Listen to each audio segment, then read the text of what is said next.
Alors, je vous présente le père Thomas Lapelle.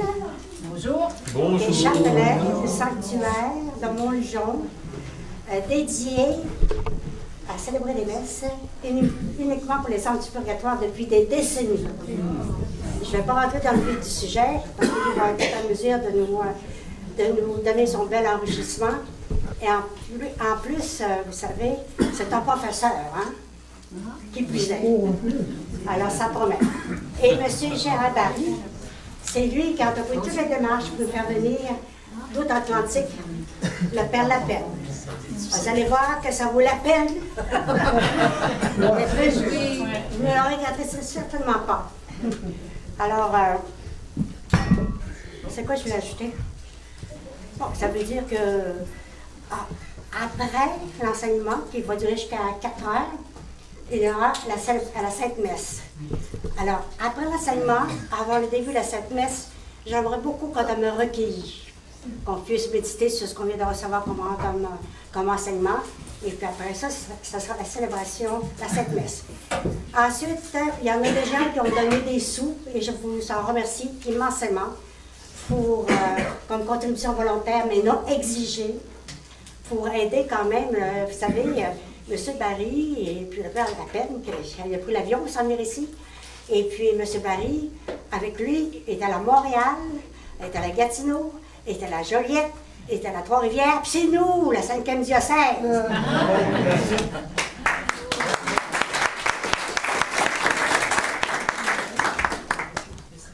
Et moi, j'ai su de M. Barry que ça faisait 10 ans qu'il était venu ici, 10 ou 12 ans, je m'en souviens plus.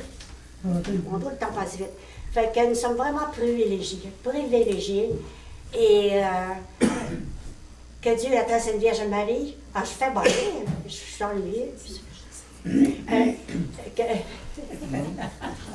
Que Dieu attend cette Vierge Marie vous retourne en multiplicité de grâce pour tout ce que vous faites. Vraiment, là. Voilà, ça peut tarder. Vous m'entendez? Ah, très bien. Merci à vous de votre accueil. Merci Michel, Gabriel et puis Gérard qui m'accompagne depuis 8 jours. Et heureux de faire connaissance du Canada que je ne connaissais pas. Voilà, c'est ma première fois que je viens au Québec et donc de vous rencontrer. Voilà. Ça me portera dans la prière. Comme ça, quand je repartirai en France, je vous garderai dans mon cœur de prêtre et voilà, je vous confierai à Notre-Dame de Montlujon. Est-ce que vous pouvez parler plus fort ou peut-être plus fort? Ou est-ce que sinon oui, je peux parler plus fort. Hein, sinon, oui. je peux parler plus fort à côté de la bouche, là, comme ça va être mieux. Bon, je vous propose de prier l'Esprit Saint au début de ce temps d'enseignement pour qu'il puisse m'éclairer, moi et puis vous aussi, hein, qu'il puisse éclairer nos cœurs pour accueillir cette vérité qui est belle en fait, qui est lumineuse, qui est pleine d'espérance pour notre monde qui souvent se noie dans le désespoir ou la tristesse. Eh bien, annoncer les fins dernières, annoncer l'au-delà, en fait c'est quelque chose qui nous réjouit en fait. Viens Esprit Saint, viens Esprit du Père et du Fils, toi qui es l'amour, le souffle de Dieu, viens en nous, viens sur nos communautés, sur nos familles, dans nos cœurs, illumine nos intelligences, fortifie nos volontés, habite nos mémoires et conduis-nous vers la vérité tout entière qui est le Christ Jésus notre Seigneur. Amen. Eh bien, chers amis, bienvenue, vous êtes nombreux dans cette maison Notre-Dame de la Salette pour parler de l'espérance chrétienne et des réalités de l'au-delà. Voilà, donc je suis le Père Thomas, je suis un chapelain de ce sanctuaire qui est en France. Je vais d'abord vous en parler un petit peu de ce sanctuaire avant de vous parler des réalités de l'au-delà. On prendra un petit temps pour chaque. Et voilà, ça fait 4 ans et demi, je suis chapelain de ce sanctuaire où il y a beaucoup d'accueil, beaucoup d'écoute, d'accompagnement, de confession, et voilà, surtout autour du deuil. Donc il y a des grâces de consolation, des grâces de réconfort que la Vierge Marie distribue dans ce sanctuaire. Et puis en même temps, je suis professeur au séminaire de ma communauté, je suis de la communauté Saint-Martin. C'est une association de prêtres séculiers qui vivent en communauté dans les paroisses que les évêques nous confient. Voilà, on est au service de l'Église et des évêques, et les évêques nous appellent, et on arrive à 3-4 dans une paroisse pour pouvoir rendre service, ou un sanctuaire, comme celui de Montligeon. Alors ce sanctuaire de Montligeon, vous l'avez sur ce petit dépliant, vous avez une vue aérienne. Hein, c'est assez grand, on est en plein milieu de la campagne, on est à 150 km à l'ouest de Paris, après Chartres, après 80 km après Chartres. On n'est pas très loin d'Alençon, 50 km là où Sainte Thérèse d'Enfant Jésus est née, là où Louis et Zélie Martin ont vécu, les parents de Sainte Thérèse. Donc il y a la maison natale, la maison des époux Martin, l'église où elle a été baptisée. On est à 1h15 de Lisieux, qui est au nord. Donc Lisieux, là aussi, où Sainte Thérèse a vécu sa vie de carmélite. On est à 2h30 du Mont-Saint-Michel, là aussi c'est connu. Et pas très loin de Pontmain aussi, enfin en basse Normandie, où il y a beaucoup de lieux de prière. Merci bien. Lieux de prière et de pèlerinage. Et en plein milieu de cette Normandie, dans le Perche, au milieu de rien du tout, hein, de vallons avec des forêts, eh bien il y a un petit village de 500 habitants, avec 10 hameaux, donc c'est tout petit, hein, c'est très dispersé. Et on a une immense, on pourrait presque appeler ça une cathédrale. Hein, les gens l'appellent la cathédrale dans les champs. Et en fait, c'est une basilique, c'est pas une cathédrale parce que c'est pas le siège de l'évêque. Hein, l'évêque, lui, est à C, hein, l'évêque de C. Là, c'est juste une basilique qui a une belle histoire et qui donc représente une partie de l'œuvre de Montligeon. Je vous raconte cette histoire, c'est qu'il y a un prêtre, l'abbé Paul-Joseph Buguet, qui en 1878 est nommé comme curé de ce petit village. Donc 500 habitants à l'époque aussi, hein, petit village. Il est envoyé par son évêque parce qu'il a un fort caractère et donc il s'est disputé avec un peu tout le monde, avec l'évêque d'abord, avec son curé, avec le maire du village où il était. Donc l'évêque lui a dit, bon, ça fait trop, je t'envoie dans un petit coin où tu ne feras pas de bruit, je t'envoie dans le Perche, à la chapelle Montligeon. Voilà, comme ça, tu ne feras pas de vagues. Mais en fait, c'est quand même un beau tempérament que le Seigneur va utiliser, hein, que l'Esprit Saint va utiliser pour susciter une œuvre de prière. Il arrive à Montligeon en 1878 avec deux intuitions en tête. La première intuition, c'est que son village est essentiellement peuplé d'agriculteurs, d'éleveurs, donc travaillent dans les champs, mais c'est la période en France de l'industrialisation. C'est-à-dire qu'on met en place des usines, des entreprises dans les villes et que les gens des campagnes déménagent, s'exilent, émigrent de la campagne vers la ville. Et donc il se dit, si je ne donne pas du travail à mes paroissiens, dans quelques années, j'ai plus personne.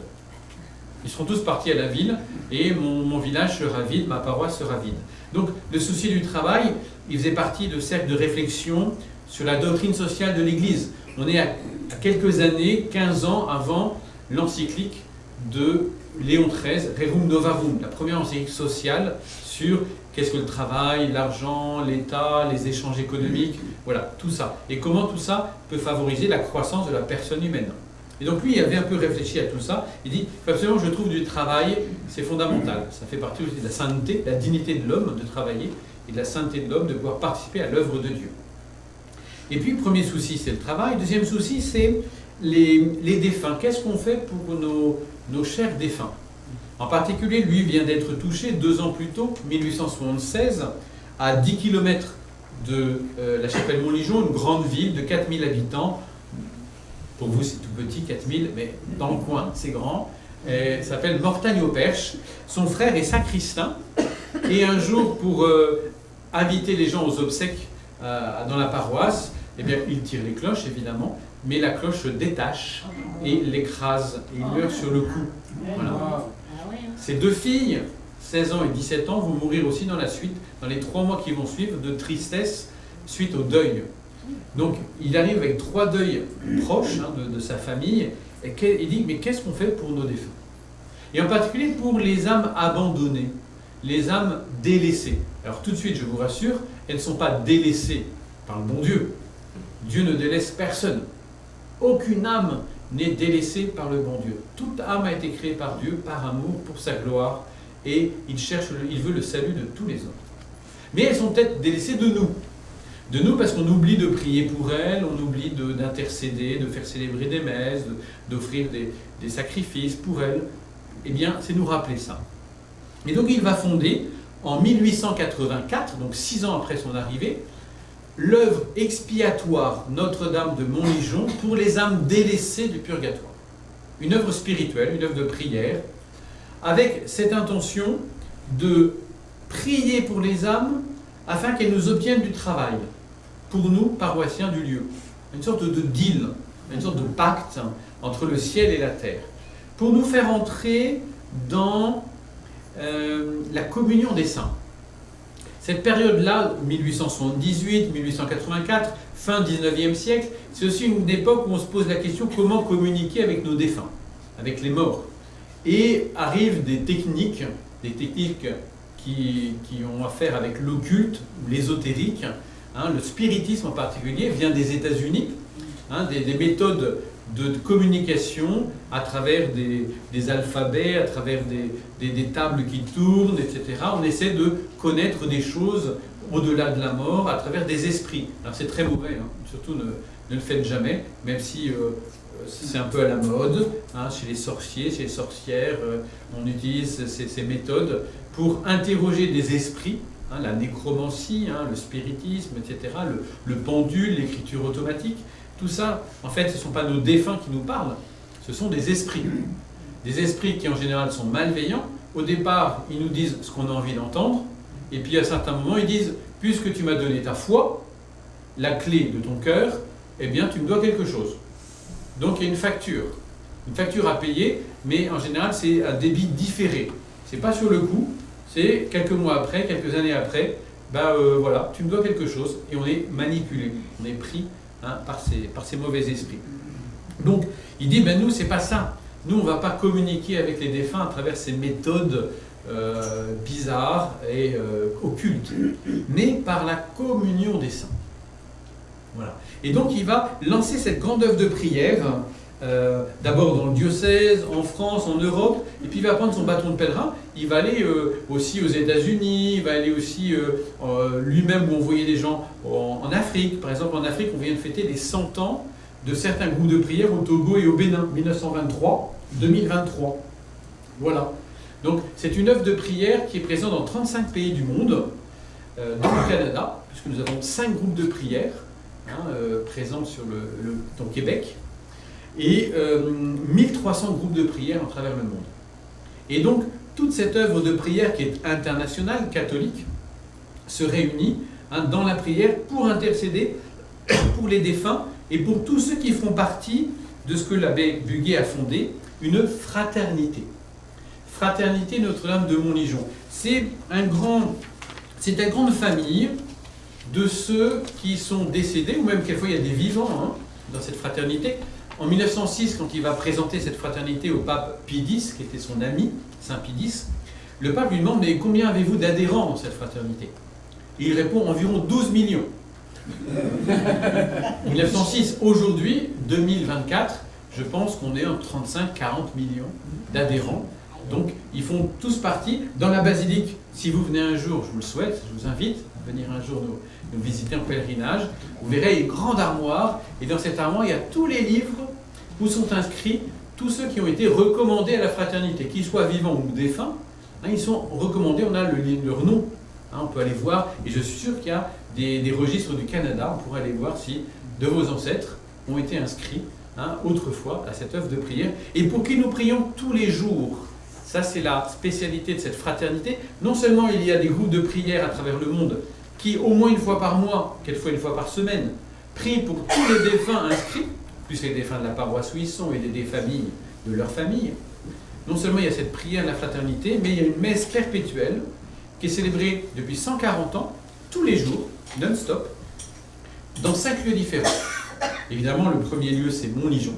On célèbre cette messe mais on célèbre cette messe donc pour tous ceux qui sont inscrits. Donc ça permet de continuer la prière, même pour ceux pour qui on ne pense plus. Alors, deux petites histoires pour vous montrer le souci que nous avons que cette œuvre a des défunts. La première, c'est une religieuse qui a plus de 80 ans, qui est la dernière de sa communauté, et qui vient à Montlégion et qui dit « Mais avec ce souci, qui priera pour moi une fois que je serai morte ?» Parce que j'ai plus de famille, eux aussi sont tous partis, j'ai plus de communauté, qui va prier pour moi? Et donc elle va s'inscrire pour dire, ben voilà, au moins, je suis sûr qu'on va continuer à prier pour moi. Aujourd'hui, je suis vivante, et une fois que je serai décédée, on va continuer à prier pour moi. Voilà. Donc c'est cette œuvre de continuité dans la prière. Et l'autre, c'est que, puisque c'est pour les âmes délaissées du purgatoire, celles délaissées par les hommes dont on ne pense pas, il y a des associations qui s'occupent d'aller visiter les préfectures de nos départements et de récolter les noms ou prénoms des SDF, des sans domicile fixe, qui sont morts dans la rue pendant l'hiver en général. En général, il y en a une centaine de personnes qui, en France, malheureusement, bien meurent dans la rue, un peu seules, quelquefois de façon un peu anonyme, sans cérémonie. Et donc, on récolte ces prénoms et on les inscrit, en disant, on s'en occupe, on va prier pour eux. Parce qu'ils n'ont pas de famille, ou la famille ne sait même pas qu'ils sont décédés. Ben, nous allons prier pour eux. Voilà. C'est une œuvre de miséricorde fondée par cet abbé Buguet. Donc, qui va se développer. Je vous ai dit, il y a un pacte entre les âmes purgatoires et puis les âmes de la terre, dans cette grande communion des saints. C'est la communion des saints, si on peut résumer ça, un grand cercle dans lequel au centre il y a le Christ. Le Christ est toujours au centre, c'est lui qui nous rend saints, c'est le Saint de Dieu. Eh bien, le Christ nous relie à la fois avec l'Église du ciel, les saints, les bienheureux, qui sont déjà au ciel, Saint Joseph, Sainte Thérèse d'Avila, qui c'est qu'il y a comme ça, voilà, la Sainte Vierge évidemment, mais voilà. Les âmes du purgatoire, donc l'Église souffrante qui est en chemin vers le ciel, des âmes bénies, des âmes sauvées, qui prient. Elles peuvent prier, nous pouvons prier pour elles évidemment, mais elles aussi peuvent intercéder pour nous. Et nous sur la terre, qui sommes encore en chemin, l'Église militante, voilà, eh bien nous pouvons aussi prier. Nous demandons l'intercession des saints, on peut prier pour les âmes purgatoires, et puis les saints, les âmes peuvent prier pour nous. Un grand échange de biens spirituels. Vous savez, un réseau, on aime bien les réseaux de relations, les réseaux sociaux. Alors vous avez les réseaux sociaux virtuels sur votre smartphone. Vous avez, je sais pas, TikTok, Instagram, Facebook, WhatsApp, LinkedIn, voilà, tous vos réseaux à vous, là. Vous envoyez des photos à vos petits-enfants, voilà, bonjour mamie, ouais. Ben, réseau virtuel, parce que vous passez par des ordinateurs et des écrans, mais là, c'est un réseau réel. Réseau réel. Quand vous êtes né, et spécialement quand vous avez été baptisé, vous êtes rentré dans cette grande famille des enfants de Dieu, dans cette grande communion de sainteté, où le Christ est au centre, parce que tout est par le Christ, avec le Christ, dans le Christ, par lui, avec lui et en lui. C'est toujours. Notre foi, elle est christocentrique. On ne prie pas les morts. Les païens prient les morts. Les Grecs et les Romains, ils allaient prier dans les nécropoles. Les nécropoles, c'est les villes des morts, où ils avaient à la maison des petites statuettes des ancêtres, voilà, les dieux de la maison, les mânes, les pénates. Eh bien, on allait prier. Nous, on ne prie pas les morts, on prie Dieu pour les morts. Voilà. Dieu est le destinataire de la prière, mais nos défunts sont les bénéficiaires de cette prière. Nous confions à Dieu, par l'intermédiaire aussi de Marie, peut-être la Vierge Marie, ou des saints, et pour qu'il diffuse ces grâces de salut et de réconfort, de consolation aux âmes qui en ont le plus besoin. Voilà, un petit peu cette communion des saints. Et donc, ce sanctuaire est là pour nous rappeler cette communion des saints. C'est un petit peu comme un iceberg. Vous savez, un iceberg, c'est un glaçon qui flotte sur l'eau. Vous n'en voyez qu'une petite partie, 1/10 qui flotte. Le reste, il est caché. Mais c'est ça. Montlégion, on voit une petite boue de basilic. Voilà. On voit des petits groupes de prières disséminés un petit peu partout sur toute la terre, des petites lumières. Et bien tout ça, ça représente une grande famille, au moins 40 millions, je vous disais, qui y ont pris les uns pour les autres. Voilà, une grande famille, une grande fraternité de prière. Voilà un petit peu ce que nous dit cette histoire de Montligeon, avec le travail, c'est-à-dire que en priant les âmes, les gens de Montligeon vont avoir du travail. Les femmes vont avoir une entreprise de dentelle. Alençon est réputé pour sa dentelle. Zélie Martin était une grande couturière et elle avait une douzaine d'employés pour faire de la dentelle, le point d'Alençon. Mais voilà, ils ont fait aussi des gants, des chapeaux. Tellement de succès, cette petite entreprise de femmes sur Montligeon qu'elle va être rachetée rapidement par un grand entrepreneur parisien et délocalisé, malheureusement. Pour les hommes, il va fonder une imprimerie. Et donc, on va imprimer d'abord le petit bulletin de l'œuvre de Montligeon à diffuser à travers le monde, qu'il fallait traduire. Donc, l'abbé Buguet va faire venir des ouvriers qualifiés, il va faire avec leur famille, il va faire venir des traducteurs, des interprètes, pour pouvoir traduire en 6 langues les petits bulletins, ce qui fait que le village va monter jusqu'à 800 habitants. Lui qui arrivait à un village qui était en train de se dépeupler, eh bien ce village va grossir jusqu'à devenir grand de 800 habitants. Il va construire un tiers des maisons de ce village. Donc vraiment, il va donner du travail. Donner du travail à l'ouvrier, aux paroissiens, et faire prier pour les âmes des défunts. Voilà cette grande communion, cette grande entraide entre le ciel et la terre. Et aujourd'hui, nous continuons cette œuvre à Montligeon, donc 140 ans, avec cette œuvre existe, 1884-2024, cette œuvre existe, et nous continuons cet accueil et ce soutien des personnes en deuil en particulier.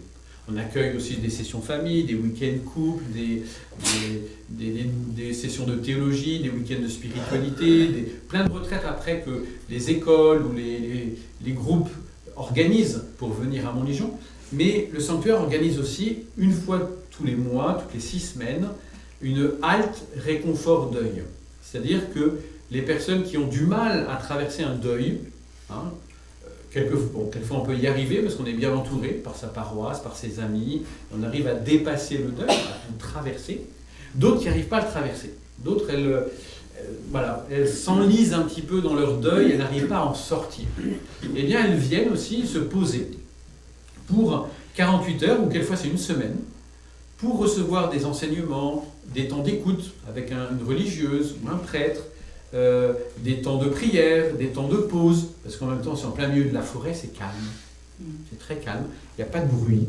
Et tout, voilà, les gens qui passent dans la région, en moto, en voiture, voient au loin, mais c'est quoi ce grand bâtiment? Hops, font le détour, viennent visiter. On a entre 120 et 150 000 pèlerins par an, dans ce petit coin perdu. On a aussi 32 000 nuitées, 32 000 nuits où des chambres sont occupées, parce qu'on peut accueillir jusqu'à 300 personnes dans ce sanctuaire. Et donc voilà, avec cette grâce de consolation, d'intercession pour les défunts et de consolation. Parce qu'on se dit 2 choses dans ce sanctuaire. Alors c'est un sanctuaire qui fait du bien aux âmes. On se dit aux âmes de ceux qui sont tristes ou esseulés, aux âmes des défunts. C'est le sanctuaire de l'espérance chrétienne. Comment peut-être j'ai perdu un peu cette lumière de l'espérance, ce goût de la vie, et de la vie avec Dieu en particulier. C'est le centre mondial de prière pour les défunts. C'est Léon XIII, je crois, qui a donné cette appellation à Montligeon, le premier centre de prière pour les âmes purgatoires au monde. Ça ne veut pas dire qu'il n'y en a pas ailleurs, il y en a ailleurs, évidemment, Notre-Dame du Suffrage qu'on invoque ici ou là, par exemple, on l'invoque pour nos défunts. Partout, là, je suis allé dans plusieurs sanctuaires, Sainte-Anne-de-Beaupré ou Notre-Dame du Cap. Voilà, je vois, il y a des messes pour les âmes de purgatoire. On continue à prier, c'est très important ça. Mais voilà, sanctuaire de mondial de prière pour les défunts.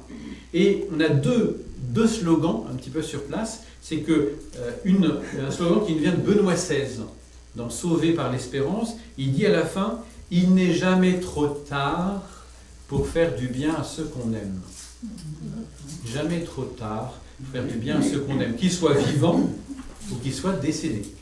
On peut encore leur faire du bien, parce que le lien n'est pas coupé. Le lien est transformé. C'est ce qu'on dit dans une préface, la préface des défunts. La vie n'est pas détruite, elle est transformée. Ouais, c'est important ça.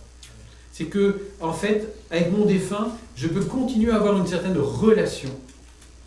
Ce ne sera plus une relation sensible, tangible. On se dit bonjour, on se sourit, on se fait un baiser, on se fait une blague, on s'encourage, on se crie dessus quelquefois, voilà. Là, la vie de tous les jours. Ouais. Ben, c'est vrai qu'on ne peut plus. Cela, c'est plus. La mort nous a empêchés de manifester de façon corporelle notre attention.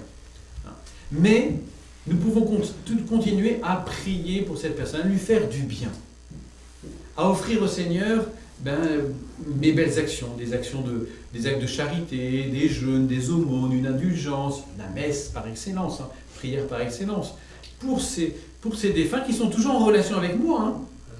Ils sont toujours en relation différente, elle n'est plus sensible, mais elle est spirituelle. Et on va partager des biens, les biens de la foi, les biens de l'espérance, les biens de la charité. Ce dont elles ont le plus besoin aujourd'hui d'ailleurs, ces âmes.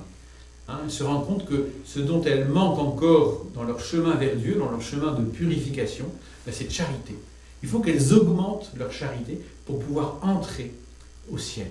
Voilà. Donc on peut demander ça pour elles. Donc il n'est jamais trop tard de faire du bien pour ceux qu'on aime, et la vie éternelle est déjà commencée. Ça aussi c'est important. La vie éternelle est déjà commencée, ici, maintenant.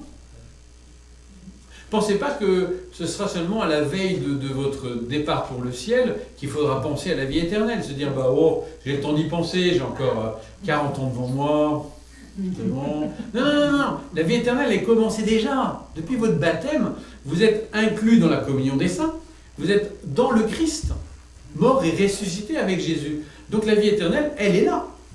N'attendez pas de dire je regarderai une fois que je serai mort la vie éternelle. Non. On expérimente déjà ici dans notre vie de tous les jours de prière, de charité, la vie du Christ en nous. C'est une vie éternelle qui n'aura pas de fin. La vie de grâce, la vie de communion avec Dieu. Elle n'est pas plénière encore, bien sûr, mais elle le sera quand j'aurai traversé la porte de la mort, elle sera plénière. Donc pensons bien à ça, que la vie éternelle, celle que nous voulons pour nos défunts, eh bien nous la portons aussi en nous. Et qu'il nous faut, nous, la développer. Et puisque ce lien avec nos défunts n'est pas terminé, nous avons une petite spécialité à Montligeon, avec Notre-Dame de Montligeon, notre âme libératrice, la Vierge Marie, que vous avez sur cette petite carte. Vous avez la grande statue de Montligeon qui a été sculptée à Rome par l'artiste Tadolini en 1898. Quand l'abbé Buguet était à Rome, se promenait dans une rue, Via del Babuino, si vous connaissez un peu Rome, entre Place du Peuple et Place d'Espagne, il y avait son atelier, et il s'est dit, tiens, est-ce que vous ne pourriez pas me sculpter une statue? Je vous fais un dessin. Hop, il fait un petit dessin, un dessin comme ça. Voilà. Elle est unique au monde, celle-là, elle est à un endroit, et à Montligeon en France. Et donc, est-ce que vous pouvez pas me la sculpter? Hop, d'accord. Donc, dans du marbre de Carrare, 13 tonnes, 4 mètres de haut, une Sainte Vierge, qui tient dans ses bras l'enfant Jésus avec une couronne. Vous regardez sur cette... vous l'avez aussi devant l'autel, en affiche. Et la Sainte Vierge qui tourne ses yeux, qui a les yeux baissés, un petit peu comme Notre-Dame du Cap, qui a les yeux baissés, et qui tourne sa main, elle tend sa main, une main de consolation, d'aide, de présence maternelle, envers une âme qui est assise, vous voyez, qui a les mains dans les chaînes, qui est entourée de flammes. Donc un état de purification. Elle n'est pas en train de bouillir, cette âme, elle n'est pas dans une marmite. Du coup, elle ne fait pas la soupe du soupé. Non, elle est là pour être lavée, purifiée. Vous voyez, elle est habillée en vert. Vert, c'est l'espérance. Voilà. Et de l'autre côté, c'est la même âme. C'est la même âme, mais une fois qu'elle a été purifiée, qu'elle a été déchaînée, on lui a enlevé les chaînes, eh bien, elle est purifiée, toute blanche, toute transparente, et elle monte sur un petit nuage pour être couronnée par Jésus. Viens ma toute belle, viens mon épouse, entre avec moi dans la salle des noces, dans la salle du ciel, du paradis. Voilà. Et nos défunts, nous pouvons communiquer par Marie avec elle, avec ses âmes du purgatoire, et nous pouvons communiquer en particulier par la prière et par une petite carte postale. Cette petite carte postale, qui est très importante, dites merci ou pardon à vos défunts. C'est vrai que quelquefois, nos défunts ont pris le temps de nous préparer. C'est-à-dire qu'à travers une vieillesse ou une maladie, ils nous ont préparés à leur départ. Donc on a pris le temps de parler, de remercier, de dire pardon, de se réconcilier. Une fois que tout était apaisé, eh bien, hop, la personne, elle s'en va. Père, en tes mains, je remets mon esprit. Voilà. Mais d'autres fois, la mort a été surprenante. C'est-à-dire qu'elle a été brutale, soudaine, un suicide, un accident, une maladie foudroyante, voilà, plusieurs cas dramatiques dans nos vies. Et on se dit, ben, j'ai pas eu le temps de finir ma discussion, ma relation avec cette personne. Elle existe toujours cette relation, mais elle n'est pas apaisée, elle est encore blessée. Elle a besoin d'être mise sous le regard de Dieu pour être apaisée, assainie. Eh bien, il y a une possibilité, à travers cette petite carte qu'on va donner à Marie. Marie, hein, la postière du bon Dieu, hein, celle qui va emmener nos courriers, nos intentions auprès de Dieu pour ses âmes. Bien, à Montligeon, au pied de cette statue, il y a un grand bois, un grand coffre en bois, dans lequel il y a une fente, et on peut déposer. On peut déposer ces cartes de prière. Hein, Seigneur, je te prie pour, on met le nom de la personne. Je voudrais maintenant recommander son âme à ta miséricorde. Je lui dis merci pour, parce que j'ai besoin de lui dire merci. Un devoir de gratitude. Et puis je lui demande pardon pour, et je lui pardonne pour. Voilà. Et quelquefois, les âmes du purgatoire ont juste besoin de ce pardon, de cette amitié. Hein, c'est comme s'il y avait encore un fil qui le retenait, et on coupe ce fil. Voilà, envole-toi, pars vers le ciel. Ce simple acte de charité, ce simple acte de prière peut quelquefois être libérateur pour l'âme. Et donc, c'est des choses toutes simples. Pour nous, ça nous aide à faire le deuil. Pour cette âme, ça l'aide à entrer au ciel. Donc voilà, petite carte que vous pouvez remplir, que vous pourrez nous laisser à Gérald ou à moi-même, et que je reporterai lundi soir en France, à Montligeon, de votre part. Voilà. Alors, voilà un petit peu l'histoire du sanctuaire de Montligeon. Quel est le message? Le message autour de la communion des saints, autour de l'espérance du ciel. Qu'est-ce qu'on en sait? Voilà, c'est un peu la deuxième partie de mon exposé avec vous. Vous parlez un petit peu de la vie après la mort, ou plutôt vous parlez de la vie après la vie. Parce qu'après cette vie, il y a une autre vie. Une vie qui continue, mais pas de la même façon. C'est-à-dire que nous sommes immortels depuis notre création. Depuis que papa et maman se sont rencontrés un soir d'amour et ont voulu que nous naissions, que nous soyons conçus, à ce moment-là, Dieu a créé une âme immortelle, hein, avec beaucoup d'amour, hein, une âme qui vivra toujours, toujours, toujours, toujours. Hein, mon corps subira la mort, hein, et retournera en poussière, tu es poussière, tu retourneras en poussière, mais mon âme, jamais. Donc, ma vie, je l'ai reçue pour toujours. Voilà. Et donc, les âmes des défunts, les défunts, ce sont ici des personnes vivantes. Pour nous, elles sont mortes parce qu'elles sont passées de l'autre côté de la porte, on pourrait dire, de l'autre côté du voile. Elles sont de l'autre, mais elles sont toujours là. Je ne dis pas qu'elles sont là avec nous, qu'elles hantent nos maisons, pas du tout, hein, parce qu'elles ont autre chose à faire que hanter nos maisons. Simplement, quelquefois, elles viennent nous dire « ne m'oublie pas ». Quelquefois, il y a des petits signes, des petits indices qui nous rappellent un rêve, qui nous rappellent est-ce que tu penses encore à moi? J'ai besoin de ta prière. Ne m'oublie pas. Voilà. Ça peut nous arriver. Mais ce n'est pas pour nous faire peur, ce n'est pas pour nous hanter, hein, dans nos nuits, nous faire des cauchemars ou dans nos maisons. C'est juste nous dire ne m'oublie pas, j'ai besoin de ton amour, de ton amitié, de ta prière. Voilà. Donc, cette mort, hein, pour laquelle nous préparons, ça c'est important, hein, cette mort qui va être cette porte d'entrée sur le grand mystère de l'éternité.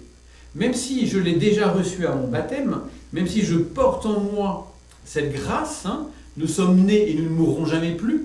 Ça, c'est une des phrases qui avait marqué une jeune femme qui va bientôt être béatifiée, Chiara Corbella, à Rome. Hein, elle est décédée le 13 juin 2012, une jeune femme à 28 ans. après avoir eu pendant 4 ans de mariage, 3 enfants, dont 2 enfants qui sont morts à la naissance, qui sont morts au bout de 40 et 45 minutes, le mari les a baptisés.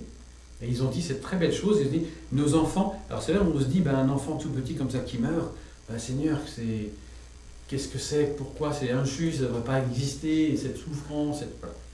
Et eux, au lieu d'être plutôt dans la rébellion, la révolte, se sont dit, ces enfants, ils ont tout reçu, tout ce qu'il y avait de plus beau à vivre dans une vie.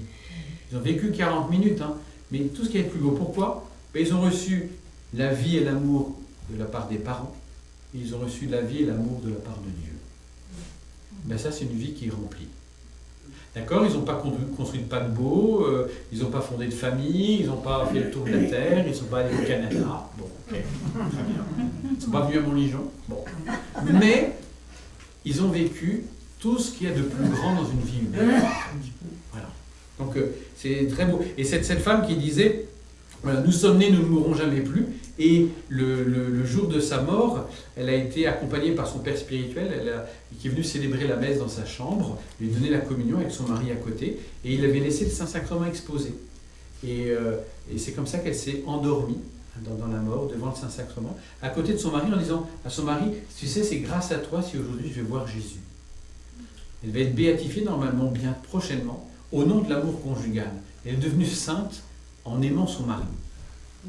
Comme quoi, c'est une bonne nouvelle pour vous qui êtes en aimant sa femme, ça marche dans les deux sens. Donc pensez-y, tiens, je peux devenir tout simplement une sainte, même si je n'ai pas été comme, Sainte Marguerite Douville, c'est ça ? Douville, ou voilà, des grandes fondatrices, ou j'ai pas été comme Frère André, c'est pas grave, mais j'ai été l'épouse de, voilà, je me suis sanctifié. Je suis devenu un saint, une sainte, comme ça. Très bien. Voilà. Et donc voilà. Et elle avait mis à côté, il y avait une petite croix à côté du Saint-Sacrement, avec un petit panneau, c'était marqué en italien, endroit provisoire. Pour dire que le Christ était resté sur la croix provisoirement, et dans le tombeau provisoirement, 3 jours. Mais qu'après, il était sorti. Et donc elle a fait mettre sur son cercueil ce petit panneau en endroit provisoire. Je suis là pour quelque temps, mais j'attends la résurrection. Je suis sûr, mon Rédempteur est vivant, mon Libérateur est vivant, comme Job. Et moi, de ma chair, je verrai Dieu. Voilà, je vais ressusciter. J'y crois fortement. Et son enterrement, il y avait 8 évêques, une centaine de prêtres, 3000 personnes. Elle était enterrée même, ils ont mis en blanc. Voilà, vraiment une fin de vie très belle pour nous parler justement de ce mystère de la mort, qui n'est pas un mystère, c'est un mystère dont nous avons peur, évidemment, parce que la mort, on ne sait pas trop ce qu'elle sera. Il y aura de la souffrance, il y aura de la séparation avec ceux qu'on a aimés. Il y a toute cette inconnue. Évidemment, il y a une peur qui est inscrite en nous. Mais notre espérance doit être plus forte que cette peur. Et se dire, bien, celui qui vient me chercher, ce n'est pas la mort, c'est le Christ. Sainte Thérèse, l'enfant Jésus. Le voleur, entre guillemets, qui va venir, c'est pas un squelette avec une faux. Non, c'est le Christ, c'est mon bien-aimé, c'est celui que j'ai cherché pendant toute ma vie. Sœur Emmanuelle, que j'aime bien citer, Sœur Emmanuelle du Caire, cette femme qui s'est occupée des petits-enfants pauvres du Caire, et elle est morte à 100 ans, presque, quelques jours avant. À 98 ans, elle fait un livre d'interview avec un journaliste qui lui pose plein de questions sur toute sa vie, parce qu'une grande vie passionnante. Il lui dit, mais quel a été le plus beau jour de votre vie ? Et Sœur Emmanuelle répond tout de suite, le jour de ma mort. Wow. Alors le journaliste dit, mais vous n'avez pas compris ma question, non, j'ai le plus beau jour de votre vie. Non, vous avez bien entendu, ce sera le jour de ma mort. Pourquoi ? Parce que ce sera enfin le jour où je vais voir et embrasser celui que j'ai cherché et désiré pendant toute ma vie. J'ai été religieuse, donc fiancée pendant 70 ans, j'ai envie d'embrasser mon mari, c'est tout.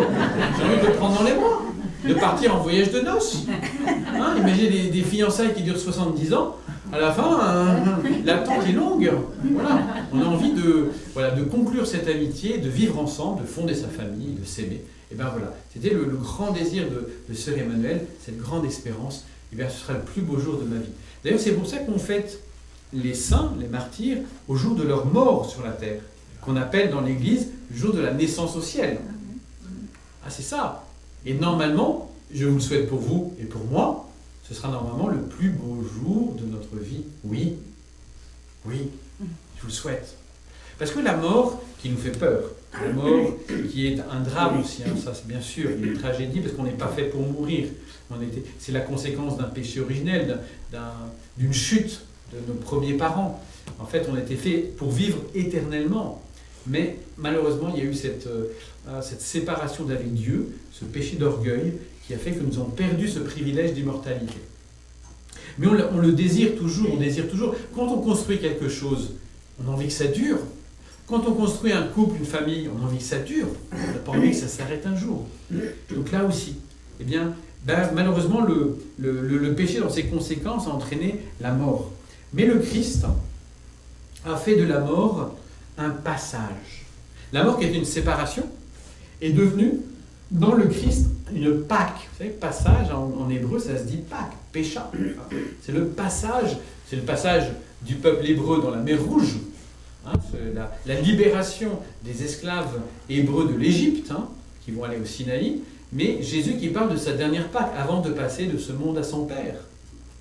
Sa Pâque, je voulais vivre, j'ai un grand désir de manger cette Pâque avec vous. Voilà. Le Christ, il est passé dans la mort. Il n'est pas resté, il a traversé la mort. Un petit peu comme la mort comme un continent totalement inexploré, inconnu, et puis sauvage. On en a peur, on ne sait pas trop ce qu'il va y avoir comme bête sauvage, tout ça. Il n'y a pas de chemin, il n'y a pas de carte. Qui m'a donné une carte pour traverser la mort? Personne. Alors le Christ a été le premier à traverser la mort. Au milieu de cette jungle, il a coupé des branches, tout ça, pour nous faire un chemin qu'il a illuminé par sa présence. Il a mis des torches. Il est allé jusqu'au cœur du Père, et il est revenu. Quand je serai parti, je reviendrai. Et je reviendrai vous prendre pour que vous soyez avec moi. Voilà ce que Jésus dit à ses apôtres en Jean chapitre 14. Hein. Je suis le chemin, la vérité et la vie. Jésus trace un chemin dans la mort. Il ne reste pas esclave de la mort, il ne reste pas englouti dans la mort, comme on tombe dans un puits, c'est fini. Non, il va traverser. La vie a tué la mort. C'est ce qu'on chante à Pâques. Hein. La vie, le Christ, a tué la mort. Et c'est pour ça que Sainte Thérèse dira, je ne meurs pas, j'entre dans la vie. Je ne meurs pas, j'entre dans la vie. Alors si je meurs dans le sens où je dépose ce corps en terre comme une graine qui va dépérir mais qui va aussi fleurir, faire pousser autre chose. Et mon âme, elle, part à la rencontre du Christ. Il y a un passage, il faut bien se préparer pour ce passage. Il faut le préparer dès aujourd'hui, hein. C'est comme pour la vie éternelle, pas seulement y penser 1 heure avant de mourir. La même chose pour la mort. Bon, c'est pas être hanté par cette idée, mais à chaque instant, attention, il peut y avoir une voiture qui arrive trop vite, il peut y avoir un Covid qui se balade, il peut y avoir le toit qui s'écroule. On ne vit plus. Non, c'est pas ça. On vit dans la confiance que ce sera l'heure du Seigneur, mais je me prépare à cette rencontre. Seigneur, donne-moi la grâce d'une bonne mort. Don Bosco le faisait avec ses jeunes. Des jeunes de 12, 15 ans, 18 ans, dans son patronage à Turin, chaque mois, la journée de la bonne mort. Il disait, ce soir, vous allez mourir, nous allons tous mourir, comment on vit cette dernière journée de notre vie? On la vivait différemment, avec un autre goût. On appréciait chaque minute. On voulait vivre des moments importants, de réconciliation, de pardon, de mise en ordre de sa vie. Je vais vite me confesser. C'est cette histoire avec Louis de Gonzague. Louis de Gonzague, c'est un jeune homme qui est mort à 21 ans ou 23 ans à Rome, qui est patron de la jeunesse, qui était jésuite, mort de maladie, parce qu'il avait soigné les malades et lui-même avait pris la maladie de peste ou tuberculose, je ne sais plus. Et à un moment, donc il avait 15 ans, il courait dans la cour de l'école, là, il jouait au ballon avec ses confrères. Un surveillant jésuite dit « Les enfants, venez, j'ai une question à vous poser. Si on vous dit que le Christ revient dans 2 heures, qu'est-ce que vous faites ?» Alors, il y en a un qui dit je vais vite ranger ma chambre parce que je suis un peu en désordre. Voilà, je range ma chambre, ma vie. Je vais dire au revoir à mes parents, dit un autre, parce qu'on ne sait jamais si je ne les revois pas. Un autre, il va vite me confesser, parce que ça fait tellement longtemps que je ne vais pas confesser. Bon, vite me confesser. Et Louis de Gonzague dit, moi je vais continuer à jouer au ballon. Parce que je suis prêt. Voilà. Est-ce que je suis prêt? Est-ce que nous sommes prêts? Est-ce que le Christ peut être libre en disant c'est maintenant l'heure, la bonne heure, le bonheur de se rencontrer, de se voir face à face? Non, non, Seigneur, le plus loin possible. Oui, oula, on a le temps, hein, Seigneur, attends, on a le temps. Oh, tu peux revenir dans 15 ans, non, c'est ira. Non, j'ai encore des petites choses à faire. C'est ça. Non, c'est pas à nous. Alors, je dis ça d'autant plus qu'aujourd'hui, dans nos pays, en France, Monsieur le Canada, on réfléchit à la fin de vie et on réfléchit à l'aide active à mourir, qui n'est pas selon le plan de Dieu. Parce que je ne veux pas faire tuer quelqu'un, je ne veux pas tuer quelqu'un, même s'il me le demande. Hein, je ne peux pas commettre un crime assisté, un suicide assisté, non. Mais je peux accompagner dans la mort par des soins palliatifs, par un amour, une présence, un témoignage. Peut-être que dans les derniers instants, cette personne va découvrir la bonté de Dieu, sa miséricorde, va se réconcilier avec des gens de sa famille avec qui c'était dur. En fait, il y a beaucoup de bien qui peut se faire. Et on prive quelquefois les personnes, si on accélère ce moment de la mort, parce qu'on injecte un produit, eh bien, on peut priver ces personnes de tout un moment d'humanité très fort, et même de foi très fort. Et en particulier, que la mort, ça il faut le penser pour nous et le préparer pour nous aussi, la mort qui doit être un acte de liberté et d'amour. Souvent on se dit, la mort le plus loin possible, ouais, et puis surtout, la mort je ne veux pas la voir arriver. Dans mon sommeil la nuit. Quitte à être quelquefois mis en état de coma, être en sédation, etc. Allez, je ne veux pas la voir arriver. Mais ce n'est pas une mort vraiment humaine, c'est une mort animale. L'animal ne sait pas qu'il meurt. Il n'a pas conscience de mourir. Moi, j'ai conscience de mourir, ce qui fait ma dignité, disait Pascal, Blaise Pascal, le philosophe. J'ai la conscience que je suis tout petit et faible, que je vais mourir. Ben ça, c'est ma dignité d'être humain. Et bien que je fasse de ce moment de la mort, du passage, un acte d'amour. Pensez au Christ. Vous êtes chrétien, vous voulez imiter le Christ. Comme moi aussi, je vais imiter le Christ. Qu'est-ce que le Christ a vécu sur la croix? Alors, il a été cloué, il a subi toutes les souffrances inimaginables, les souffrances aussi morales, intérieures, du péché, de l'homme qu'il a porté. Mais sa mort n'a pas été produite par les clous.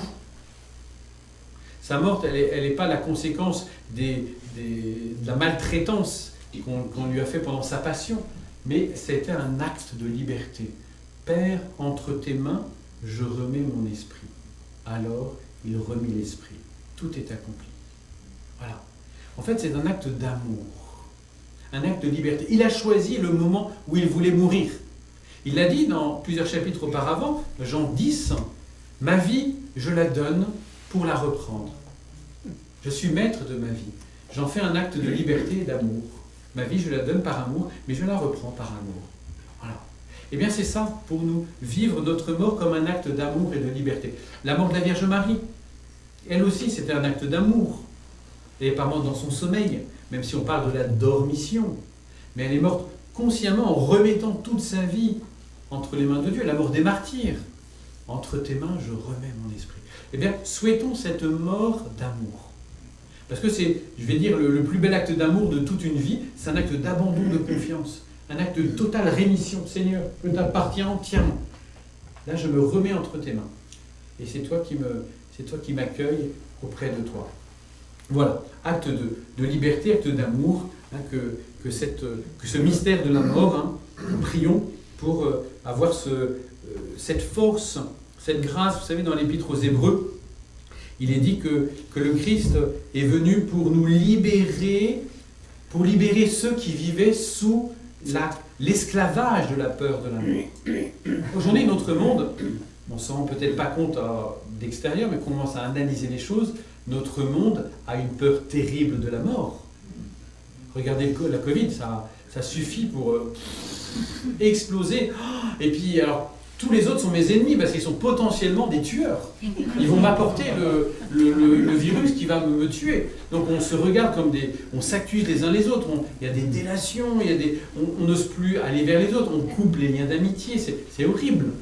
Hein, cette peur qui finalement nous paralyse. Et alors on va se mettre plein de sécurité. Hein, là, il y a un milliardaire américain qui paye tous les jours des tas de médecins pour étudier ce qu'il doit manger, combien de sport il doit faire. Il a 52 ans, mais il veut absolument, et il vit dans une villa où il est bien protégé de tout virus, tout ça, parce qu'il veut absolument être en sécurité pour vivre le plus longtemps possible. Oui, mais il vit plus cet homme. Il vit enfermé sur lui-même avec tous ses soucis. Attention, si je mange un poulet de trop, c'est la mort. Voilà. En fait, il est enfermé dans cette peur de la mort. Et nous, chrétiens, nous avons été libérés de cette peur de la mort. C'est-à-dire que je peux même donner ma vie. Quelqu'un qui est en train de se noyer, quelqu'un qui a besoin vraiment de mon aide, même s'il est très malade, je prendrai des précautions, mais je ne vais pas le laisser, je ne vais pas l'abandonner. Voilà. Je suis capable de donner ma vie et je donne du sens à ma vie. Ma vie et ma mort seront un acte d'amour, un acte de don de moi-même. Et ça, c'est important. Ça, il ne faut pas le supprimer. Et donc, cette mort qui est séparation, donc dramatique, qui est le passage, je passe de ce monde au Père, de ce monde au Christ, et rencontre. C'est une rencontre.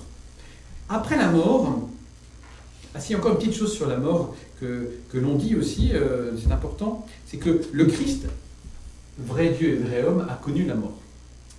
Il est entré dans le mystère de la mort, il a été enterré. Son âme s'est séparée de son corps. Son âme est descendue aux enfers, le samedi saint. C'est un grand mystère. C'est-à-dire qu'il est descendu au plus profond du Sheol, mais aussi de cette géographie de l'homme et de la vie, de l'histoire de l'humanité. Il descend au plus profond. Il est descendu dans chacune de nos morts. Le Christ, en assumant la mort, il a assumé chacune de votre mort. Il a assumé ma mort, il la connaît, ma mort. Il l'a déjà visitée, il l'a déjà sanctifiée. Comme je l'ai dit tout à l'heure, il a tracé un chemin, il a mis des torches, il a déjà illuminé ma mort. À moi d'accueillir ça. Seigneur, tu connais ma mort, tu connais le moment, l'heure de ma mort, tu connais aussi la façon dont je le vivrai. Eh bien, je veux être avec toi pour ce passage. Je veux vivre ce passage avec toi. Très important. Et c'est important aussi pour nos défunts, on se dit, mince, mon défunt, il est mort tout seul, abandonné. Accident de la route ou de nuit, dans un lit d'hôpital, ou en mer, on n'a pas retrouvé son corps, tout ça. Voilà. Donc on est dans la grande tristesse du départ et de dire on n'a pas assisté, on aurait pu assister. Ici, voilà, il s'est suicidé. Qu'est-ce que j'aurais pu faire? On peut porter longtemps une culpabilité. Il y a des parents, il y a des amis de suicidés qui viennent parce qu'ils portent une culpabilité. J'aurais pu faire ci, j'aurais pu faire ça. La dernière personne qui l'a vu, c'est moi. Et ce jour-là, j'étais mal luné, je lui ai dit ça. Alors sans doute que c'est moi qui l'ai poussé à ce geste. Non, voilà. Donc on porte une culpabilité quelquefois qui veut nous déposer devant Jésus. Mais savoir que dans la mort, même une mort humainement seule, il n'a pas été seul. Le Christ était là.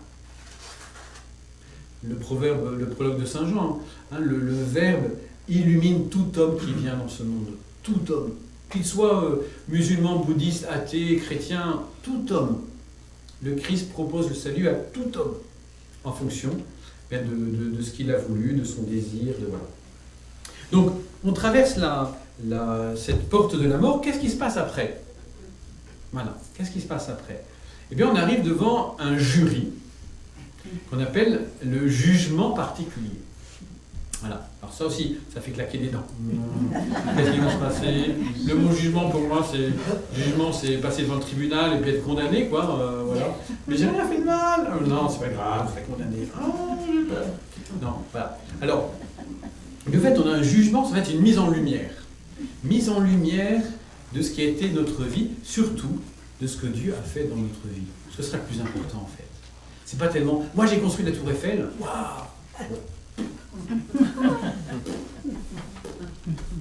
Mais surtout, moi, j'ai été aimé par le bon Dieu. Ah, voilà. Ma vie a été visitée par le Seigneur de grâce, le Seigneur de gloire. Et il est en moi, ce Seigneur. Magnifique. Donc, en face de moi, j'aurai le Christ, qui est le Seigneur de ma vie, de la vie de tout homme. À côté de lui, il y aura aussi quelqu'un qui m'aura fréquenté, que j'aurai un peu fréquenté sur la terre, en tant que chrétien, la Vierge Marie. Maintenant et à l'heure de notre mort. Vous l'invoquez tous les jours. Donc pensez, elle sera là, notre mère. Une mère est toujours au chevet de son enfant. Quand l'enfant vit un moment important, elle est là. ben Marie sera là pour mon passage. Une belle histoire, une histoire avec le curé d'Ars. C'est une femme qui arrive tout essoufflée, voir le curé d'Ars, toute triste, en pleurant, etc., qui dit « Mais mon mari vient de se jeter du pont, il est mort, il s'est suicidé. Il est en enfer. » Ben oui, qui dit suicide, ben oui, je me suis tué, donc je suis contre Dieu, quoi. Et le curé d'Ars qui voit cette femme, mais pas seulement pour la consoler, mais parce qu'il avait, dans sa prière, reçu une intuition, une vision de cet homme qui tombait du pont, il dit « Non, madame, votre mari n'est pas en enfer, il est au purgatoire. » Parce qu'entre le pont et l'eau, il a demandé pardon à Dieu. Il a eu la grâce de la contrition. Ouais. Comme quoi, par exemple, pour les suicidés, on ne peut pas argumenter, oui, quelquefois c'est un coup de tête, c'est un coup de folie, il manquait de liberté, il manquait de responsabilité quand il a fait le geste, et se dire, ben voilà, peut-être que le Seigneur a plus vu son cri d'alarme, sa souffrance, plutôt que son geste désordonné. Voilà. Donc on peut avoir une espérance, même vis-à-vis des grands monstres de notre monde, hein, des tyrans, des dictateurs, un Hitler, etc. On peut avoir même, on pourrait dire même pour un Judas, l'Église ne s'est jamais prononcée en disant il est en enfer. Non, on ne sait pas. On ne sait pas.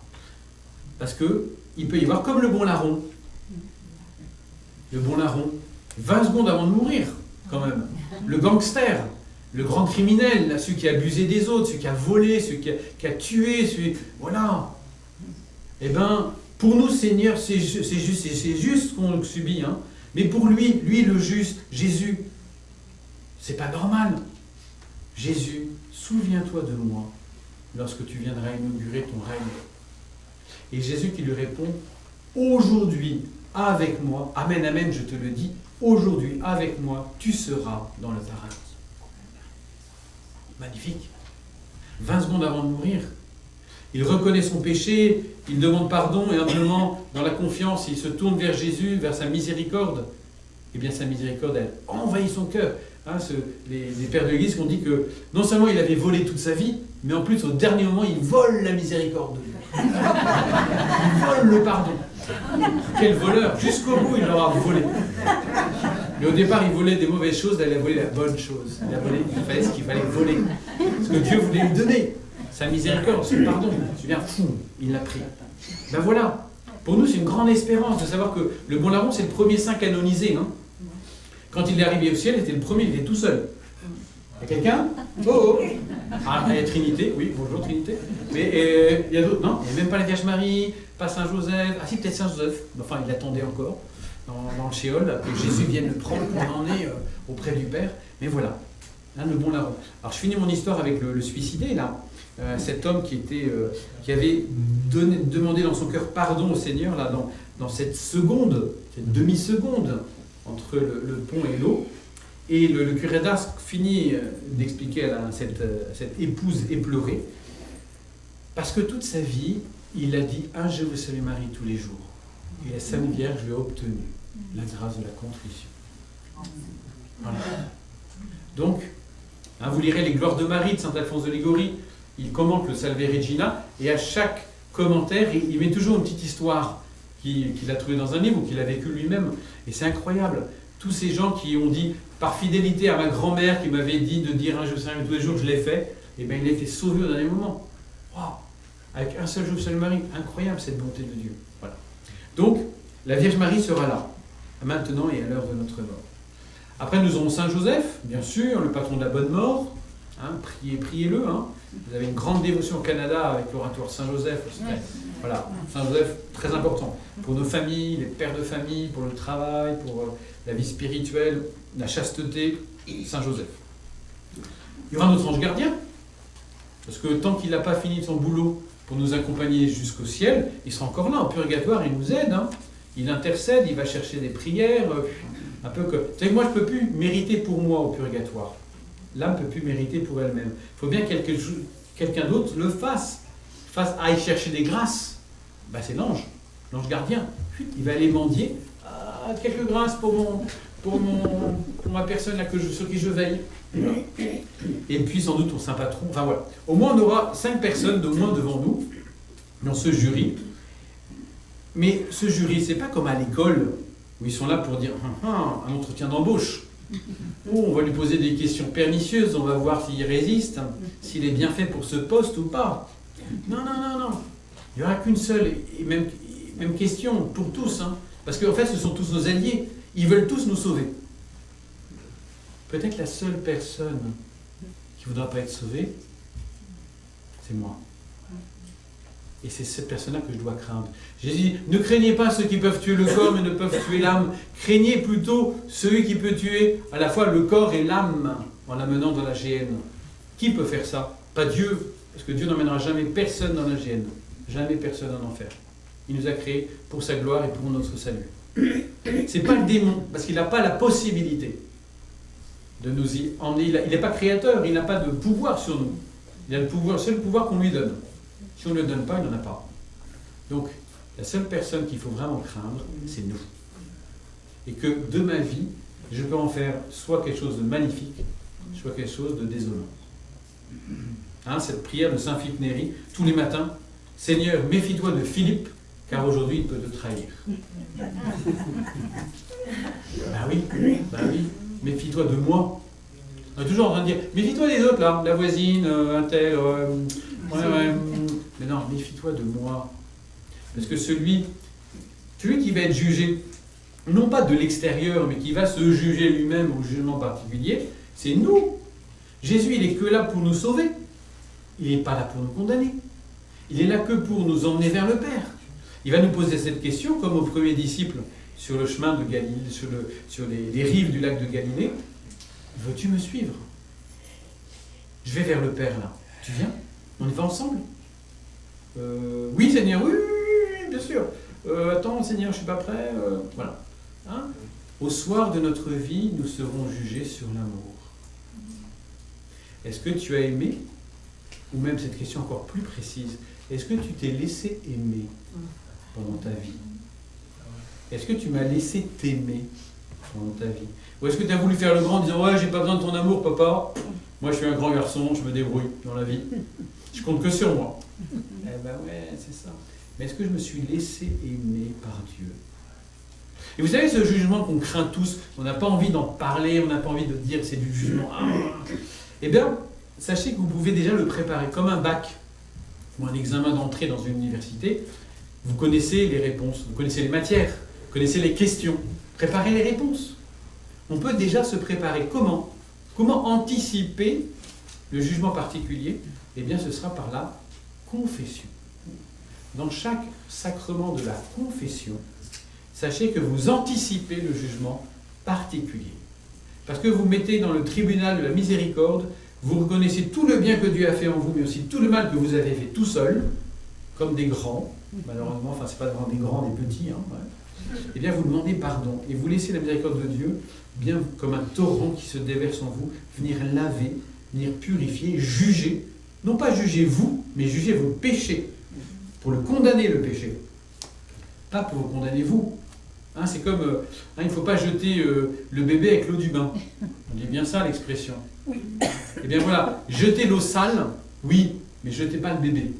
Ben, c'est ça qu'on veut faire dans le jugement, dans la confession, et dans le jugement particulier, c'est garder le bébé, garder ma vie, mais tout ce qui est sale, que ce soit lavé, purifié. Alors cette question, est-ce que tu t'es laissé aimer? Est-ce que tu veux me suivre?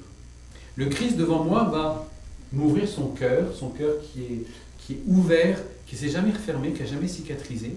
Et ce cœur, on l'invoque souvent comme fournaise ardente de charité. Donc dans ce cœur de Jésus, il y a un feu. Il y a un feu d'amour. Alors ce n'est pas les feux de l'amour qu'on a dans nos romans à l'eau de rose romantiques, dans nos séries télévisées, les feux d'amour, un peu de paille et ça s'éteint. Non, ça c'est ardent. Une fournaise ardente de charité. Et ce feu, en fait, va venir à notre rencontre. Et j'aurai 3 possibilités pour répondre à ce feu d'amour.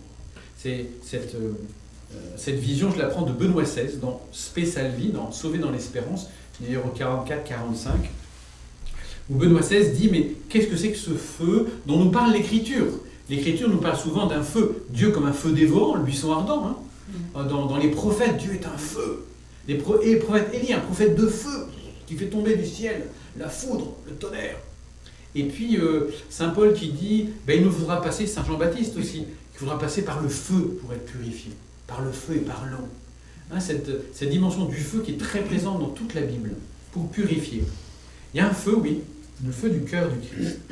Face à ce feu, dit Benoît XVI, j'ai 3 attitudes possibles. La première, c'est une attitude d'accueil total, complet. C'est-à-dire qu'au fait, je suis totalement prêt à recevoir ce feu de l'amour. Ce feu entre en moi, m'illumine, me transfigure, me divinise, et je suis au ciel. Parce que le ciel, c'est tout simplement une communion avec le Christ. Le ciel, c'est le Christ. C'est pas un lieu, c'est pas un endroit dans l'univers. Hein, Gagarine s'était trompé là-dessus, en 61. Il est parti dans sa fusée, la soviétique, il a fait le tour de la Terre, il est allé au ciel selon lui, il est revenu, et il a dit, mes chers compatriotes, nous avons raison. Je suis allé au ciel, il n'y avait pas de Dieu. Donc Dieu n'existe pas. Donc c'est bien. Nous sommes athées, nous avons raison. Voilà. Ah oui, non, mais c'est là il se trompe entièrement. C'est pas le ciel qui est au-dessus de notre tête. C'est le ciel qui est Dieu. Dieu, c'est notre ciel. Dieu, c'est la vie éternelle. Hein, c'est de te connaître, toi, Père, la vie éternelle. Toi, Père. Et de connaître celui que tu as envoyé, Jésus-Christ. Donc le ciel, c'est le Christ. Saint Paul, vivre, c'est le Christ. Voilà. La vie éternelle, c'est d'être uni à Jésus. Eh bien, ce feu d'amour que je vais recevoir, puisqu'il va ne rencontrer en moi aucun obstacle, eh bien, il va me transfigurer, me diviniser. Je serai un autre Christ. Je serai aussi incandescent que le cœur de Jésus. Magnifique. Je serai un autre, vraiment là, un autre chrétien. Sur la terre, je suis chrétien, mais quelquefois, c'est juste une étiquette, quoi. Voilà, sur une bouteille vide. Là, vraiment, je serai chrétien, un autre Christ, un deuxième Christ. Et le Père, quand il va dire, mais alors c'est lequel mon fils? Ah, vous êtes totalement sosie là. Vous êtes jumeaux, on vous ressemble. Tu es Didyme. L'autre Thomas, Didyme. Ah ouais, ah, c'est extraordinaire. Eh bien, venez mes 2 fils là. Voilà. Le fils bien-aimé, l'unique, mais tous les fils par adoption qui vont lui ressembler, qui vont ressembler au Christ. Voilà, venez mes enfants, hein, entrez dans ce ciel, dans ce paradis que je vous ai préparé depuis la fondation du monde. Donc première solution, la plus belle, celle que je vous souhaite, celle pour laquelle nous vivons sur la terre. Et pour tout homme, il faut souhaiter le ciel pour tout homme. Ça c'est important. C'est ça l'espérance chrétienne aussi. C'est pas simplement pour les meilleurs, pour les cathos de service, pour ceux qui sont engagés dans la paroisse. Eux oui, les autres... Non, pour tous les hommes, même pour ceux qu'on voit à la télévision et qui font du mal, hein, mais je veux du bien pour eux, je veux le salut pour eux. Très important ça. Hein, je prends une petite citation de Carlo Acutis, qui va être bientôt canonisé l'année prochaine, hein, comme un patron de la jeunesse et patron du web, de Internet. Il disait quelques jours, il est mort à 15 ans, en 2006, hein, donc vraiment une vie, une étoile filante, au milieu de notre monde, hein, le monde des jeunes en particulier, c'est une belle figure de jeune. Il disait, notre objectif doit être l'infini, non pas le fini. L'infini est notre patrie. Depuis toujours, nous sommes attendus au ciel. Depuis toujours, nous sommes attendus au ciel. J'ai une place à mon nom, un petit strapontin peut-être tout derrière, mais c'est pas grave, je serai heureux parce que je serai à ma place et je verrai la Trinité.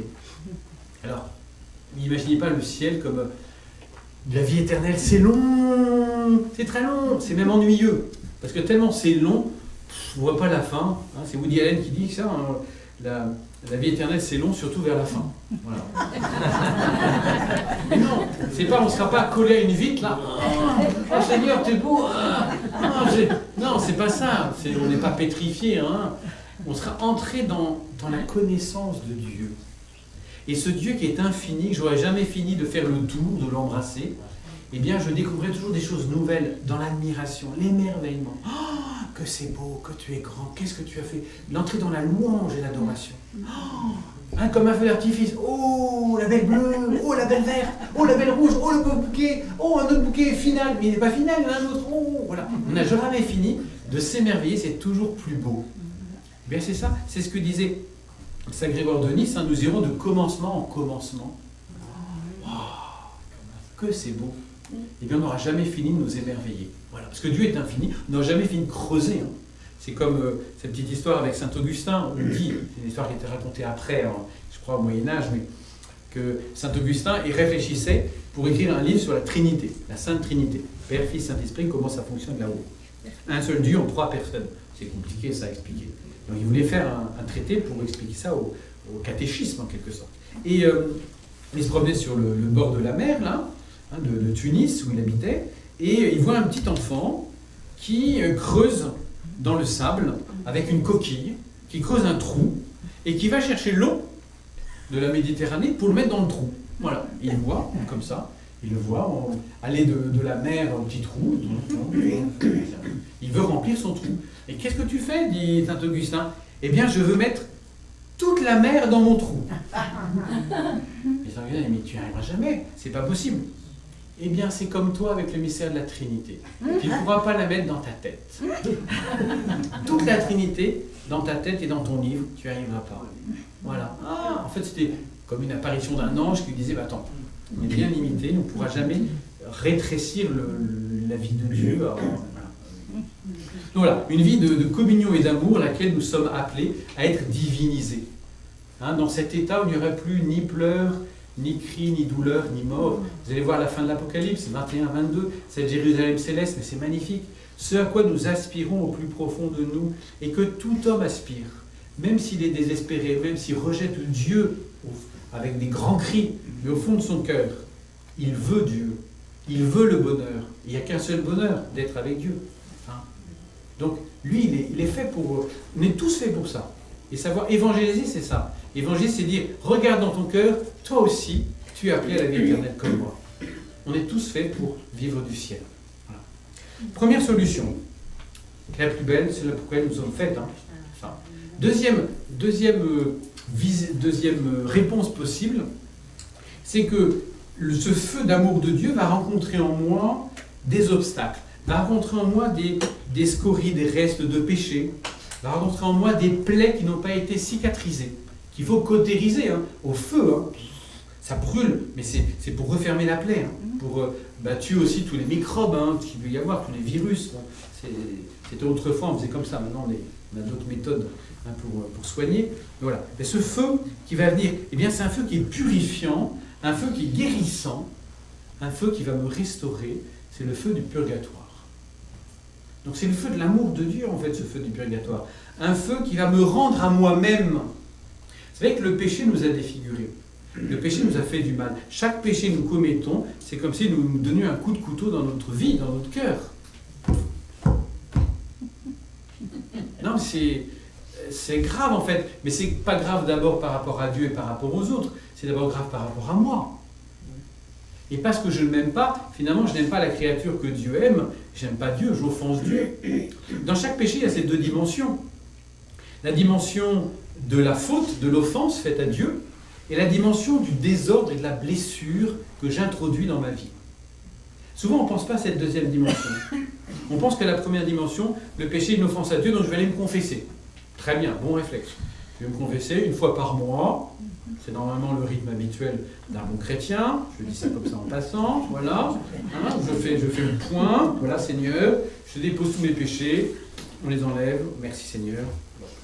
Mais, à la fin, le prêtre vous donne une pénitence.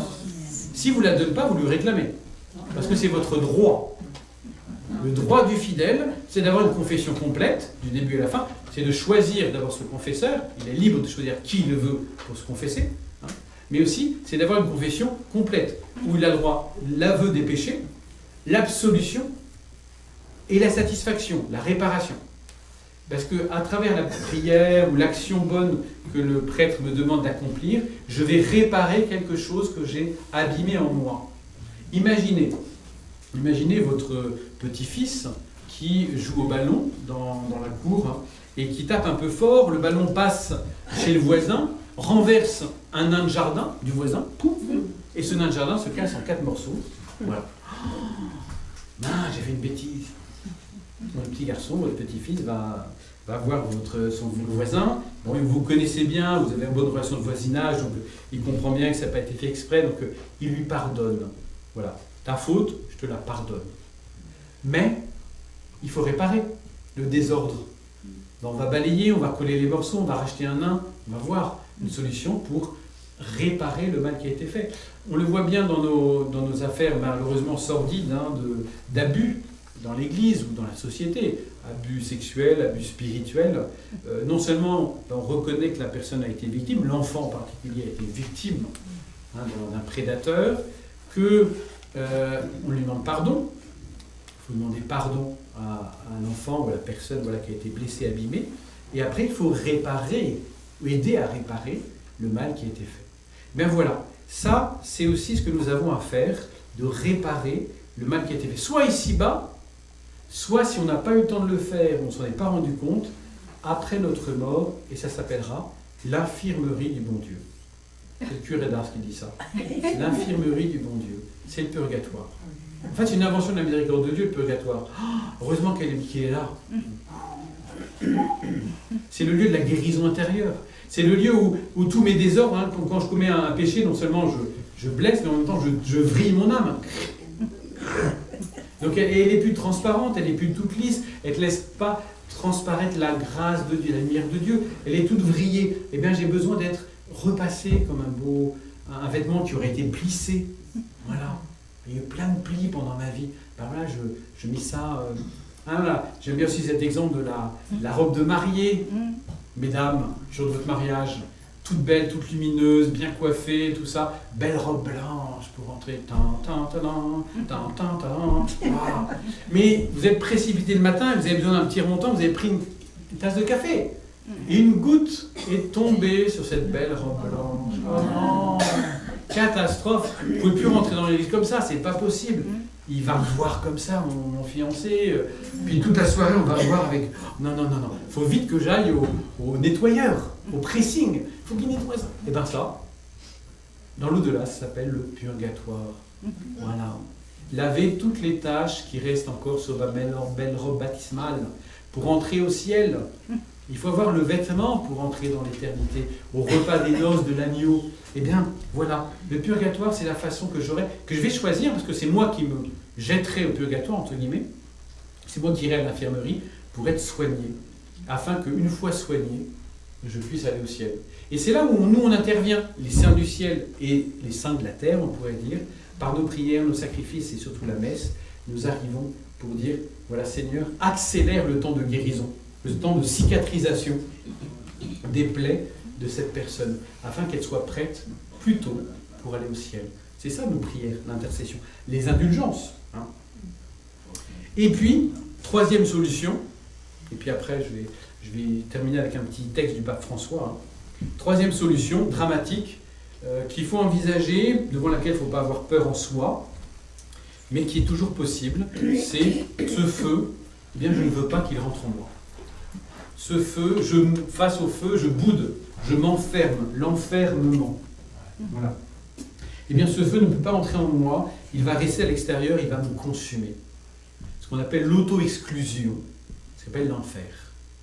L'enfer, c'est dramatique, c'est je me sépare volontairement. Il n'y a que des volontaires qui vont en enfer. Il y a ceux qui disent « Ah mais je ne savais pas, je ne voulais pas ». Ben, tu n'iras pas, t'inquiète pas. Il n'y a que ceux qui l'ont choisi. Donc c'est pour ça, c'est pas d'abord oh, je vais être damné, on va me condamner. Non. C'est jamais par derrière, c'est toujours en connaissance de cause. Le Seigneur nous mettra en vraie liberté pour faire notre choix libre. Voilà. Donc, mais nous en prions pour, comme on le dit à la fin c'est le trône de Fatima et à la fin de chaque dizaine de chapelets, au bon Jésus, pardonnez-nous nos péchés, préservez-nous du feu de l'enfer et conduisez au ciel toutes les âmes purgatoires, surtout celles qui ont le plus besoin de ta miséricorde. Allez. Voilà un petit peu cette perspective de l'éternité qui nous est proposée, surtout le ciel, parce qu'on est fait pour ça, c'est l'objet de notre espérance. Si vous voulez nourrir l'espérance, il faut regarder les réalités que Dieu nous a préparées, nous a promises. Parce que si on regarde que nos pieds et la surface du globe terrestre, non, parce que la fin du chemin humain, c'est la tombe. C'est tout. C'est fini. The end. Toc. C'est comme un film, ça s'arrête. Voilà. Il n'y a pas de deuxième saison là. Aucune saison. Donc, c'est vrai, sur la terre, nous avons des espoirs. Mais il nous faut cultiver l'espérance qui va beaucoup plus loin que l'espoir. L'espoir, c'est dans l'horizon terrestre. J'espère qu'il fera beau demain, que je vais réussir ma vie, que je serai heureux en couple, que j'aurai de beaux enfants et de petits-enfants. Voilà, c'est l'espoir. Que mes petits-enfants sont baptisés, c'est l'espoir. L'espérance, elle va beaucoup plus loin parce qu'elle vise des biens qui sont au-delà de la terre, qui ne sont pas sur cette terre, ce sont des biens du ciel. Et bien voilà, moi je marche les pieds sur la terre, mais la tête tournée vers le ciel. Et le cœur dans un grand désir. Hein, l'espérance, c'est la vertu théologale du désir du ciel. Je désire profondément. Est-ce que nous désirons le ciel? Est-ce que nous désirons assez le ciel? C'est ça. Hein. Il faut... Voilà. Et je termine avec quelques petits mots du pape François. Vous savez que le pape va lancer une année sainte en 2025, à partir de fin décembre de cette année, une année jubilaire de la rédemption. Et il a écrit une bulle, pas une bulle de savon, une bulle d'indiction, le jour de l'Ascension, le 9 mai dernier, qui s'appelle « L'espérance ne déçoit pas ». Les espoirs de la terre peuvent décevoir. Ah oui, j'ai transmis la foi à mes enfants, aux petits-enfants, et puis aujourd'hui, il n'y a plus rien. Voilà. Mais l'espérance ne déçoit pas. Ce que Dieu fait, le plan de Dieu s'accomplira. Voilà. L'espérance ne déçoit pas. Et le pape François, à la fin de cette lettre, donne 5 numéros où il parle de l'au-delà, et il parle des réalités des fins dernières. C'est magnifique. Il n'y a pas beaucoup de prêtres qui en parlent, malheureusement, dans leur prédication. On parle souvent de l'Église, de difficultés d'aujourd'hui, et on ne parle pas beaucoup de ce qui nous est préparé. Mais le pape, je vous invite les numéros 19 à 23. Au numéro 19, il dit « Je crois à la vie éternelle, ainsi professe notre foi ». Le sommet de notre credo, c'est « Je crois à la vie éternelle, Amen ». C'est ça le but, le sommet. L'espérance chrétienne trouve dans ces mots un pilier fondamental. Je me nourris en pensant à la vie éternelle, en pensant à ce que Dieu m'a préparé. Dieu m'a tant aimé, il a tellement aimé le monde qu'il a donné son Fils unique et qu'il m'a préparé une place auprès de lui. Waouh! Quand Mère Teresa a dit, eh bien, je peux vous résumer la Bible en 5 mots, je suis aimé de Dieu.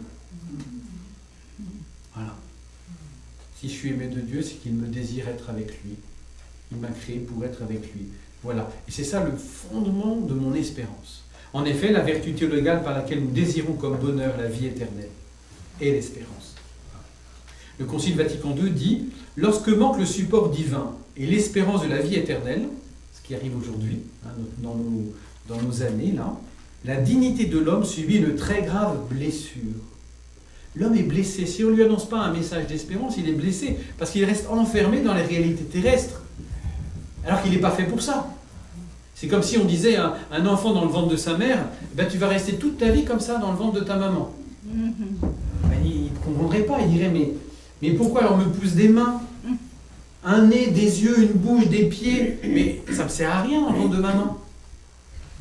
C'est qu'au moment où il va traverser le ventre de maman, sortir et arriver dans notre monde, qu'il va comprendre que, ah mais oui, mes mains elles servent à toucher, mes yeux à voir maman face à face, ou papa, mon nez à sentir l'odeur de maman, de son parfum, ma bouche pour pouvoir téter maman et me nourrir, etc., etc. Et en fait, je me rends compte que tout ce qui avait grandi en moi dans mon petit monde intérieur du ventre de maman, ces désirs, c'est tout ça, eh bien ça va me servir après. Une fois que je serai passé par la porte, pour nous, c'est une mort, pour le bébé, c'est une mort. Hein. On a déjà tous connu cette première mort. On est passé d'un univers bien douillet, au chaud, porté, nourri, logé, à ce monde un peu agressif, avec des virus, des maladies, des trucs comme ça, plein de trucs. Et la mort, à l'extérieur. Mais là aussi, on sera appelé à vivre la même chose, passer par la porte, passer par cet enfantement à la vie éternelle, cette vie des enfants de Dieu que nous avons reçue. Et alors, tous nos désirs qui auront grandi en nous pendant notre vie, de lumière, de paix, de beauté, d'amitié, d'amour, de joie, vont enfin se réaliser. Sur la terre, je n'ai pas pu les réaliser, mais dans l'éternité, je vais les réaliser. Magnifique, hein? Donc, lorsque manque cette espérance de la vie éternelle, la dignité de l'homme subit une très grave blessure. et l'énigme de la vie et de la mort reste sans solution. Ainsi, trop souvent, les hommes s'abîment dans le désespoir. Voilà. Nous avons, en vertu de l'espérance dans laquelle nous avons été sauvés, nous avons la certitude que l'histoire de l'humanité est celle de chacun, notre histoire, l'histoire du Canada, l'histoire du monde, avec toutes ces guerres en ce moment-là qui nous menacent, enfin qui existent déjà, mais eh bien tout cela ne se dirige pas vers une impasse ou un abîme obscur, mais qu'elle s'oriente vers la rencontre avec le Seigneur de gloire. Rencontre. Je suis fait pour rencontrer le Seigneur. Vivons donc dans l'attente de son retour. Viens Seigneur Jésus. Les derniers mots de l'Apocalypse de la Bible, Maranatha. Le numéro d'après, il nous dit que face à la mort, où tout semble finir, nous recevons la certitude que grâce au Christ, dans le baptême, la vie n'est pas détruite, elle est transformée pour toujours. Dans le baptême, nous recevons en lui le don d'une vie nouvelle qui brise le mur de la mort et en fait un passage vers l'éternité. Voilà, le mur a été brisé, le Christ, avec sa croix, comme avec un bélier, il a défoncé le mur de la mort qui pour nous était infranchissable. Il en a fait un passage. Venez, j'ai fait une brèche. Passons, entrons dans la vie. Entrons dans la vie éternelle. Le terme de notre pèlerinage céleste, de notre pèlerinage terrestre, pardon. Qu'adviendra-t-il de nous après la mort, se pose le pape, question numéro 21. Qu'adviendra-t-il de nous après la mort? Avec Jésus, au-delà du seuil, il y a la vie éternelle qui consiste dans la pleine communion avec Dieu, dans la contemplation et la participation à son amour infini. C'est ça le bonheur. Et il écrit cette belle phrase, « Je suis aimé, donc j'existe. » Je suis aimé, donc j'existe. Si j'existe aujourd'hui, c'est parce que j'ai été aimé. De mes parents, sans doute, qui m'ont désiré, mais avant même mes parents. Dieu qui a mis ce désir dans le cœur de mes parents. C'est de Dieu que je viens. C'est de Dieu, c'est à l'image de Dieu que j'ai été fait. Je suis aimé, donc j'existe. Numéro 22, une autre réalité liée à la vie éternelle est le jugement de Dieu. Ouais. Tant à la fin de notre existence personnelle qu'à la fin des temps, un jugement général. Rappelez-vous Michel-Ange, chapelle Sixtine, le grand jugement universel à la fin des temps. Et le pape dit, si les justes se préparaient avec pleine conscience et sérieux au moment qui récapitule l'existence, donc au moment du jugement, il faut s'y préparer, il faut en même temps toujours le faire dans la dimension de l'espérance et pas de la peur. Une vertu théologale qui soutient la vie et permet de ne pas céder à la peur. Le jugement de Dieu qui est amour ne pourra se fonder que sur l'amour. Il s'agit donc d'un jugement différent de celui des hommes et des tribunaux terrestres. Voilà. Le jugement concerne le salut que nous espérons et que Jésus nous a obtenu par sa mort et sa résurrection. Dans ce contexte, on ne peut pas penser que le mal commis reste caché. Ah oui. C'est-à-dire que quand je serai face à Dieu dans ce jugement de lumière, je ne pourrai pas cacher mes péchés, ceux dont j'ai honte, que j'ose à peine dire en confession, mais il faut que je dise, il faut que je les sorte. Tous ces moutons qui sont sous mon lit, parce que je n'ai pas fait le ménage depuis des années. Ces chambres que je ne fais pas visiter aux amis de passage, parce que je n'ai pas rangé les toiles d'araignée. Vous savez, dans vos maisons, non, on fait visiter juste les belles pièces qu'on a bien apprêtées, mais le cagibi, tout ça, non. Il y a trop de bazar. Il faut que tout soit rangé pour le jugement en particulier. Donc voilà, on ne peut pas penser que le mal commis reste caché. Celui-ci a besoin d'être purifié pour permettre le passage définitif dans l'amour de Dieu. Besoin d'être purifié. Et enfin, il parle de l'indulgence, la plénitude du pardon de Dieu et du sacrement de pénitence. Redécouvrons la beauté du sacrement de la guérison et de la joie, la beauté du pardon des péchés. Comme nous le savons par expérience personnelle, le péché laisse des traces. Il entraîne des conséquences. Et cela a besoin de purification. Soit ici-bas, tout ce que je pourrais offrir au Seigneur, tout ce que je pourrais offrir comme effort, comme renoncement, comme acte d'amour, comme Sainte Thérèse de l'Enfant Jésus ramassait par terre une épingle par amour de Dieu pour une âme de purgatoire. Tout simplement. Mère Teresa demandait au Seigneur, elle a fait un petit pacte avec lui, parce qu'elle n'aimait pas être prise en photo. Donc elle a dit au Seigneur, chaque photo qu'on prendra de moi, Seigneur, je te supplie, une âme de purgatoire qui va au ciel. Voilà. Donc je te fais ce petit offrande. Bon, je ne sais pas si le bon Dieu a signé le pacte, mais on peut faire des choses comme ça par amour pour ces âmes. Donc besoin de purification, soit ici-bas, soit après la mort dans l'état qu'on appelle purgatoire. Le pape en parle. Hein. C'est un mot qui me semble un peu ancien, moyenâgeux, poussiéreux.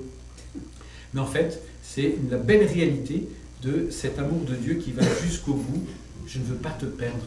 Et donc je te propose une dernière planche de salut, un dernier moment de guérison. Vas-y. Et après tu viendras avec ton beau vêtement de noces dans l'éternité partager la joie du Père, du Fils et de l'Esprit Saint. Voilà, messieurs, dames, un petit peu un tout petit peu, hein, j'ai retiré un petit peu le voile, on a regardé ce qu'il y avait derrière. Derrière, la révélation, c'est ça. La révélation, c'est pas l'Apocalypse.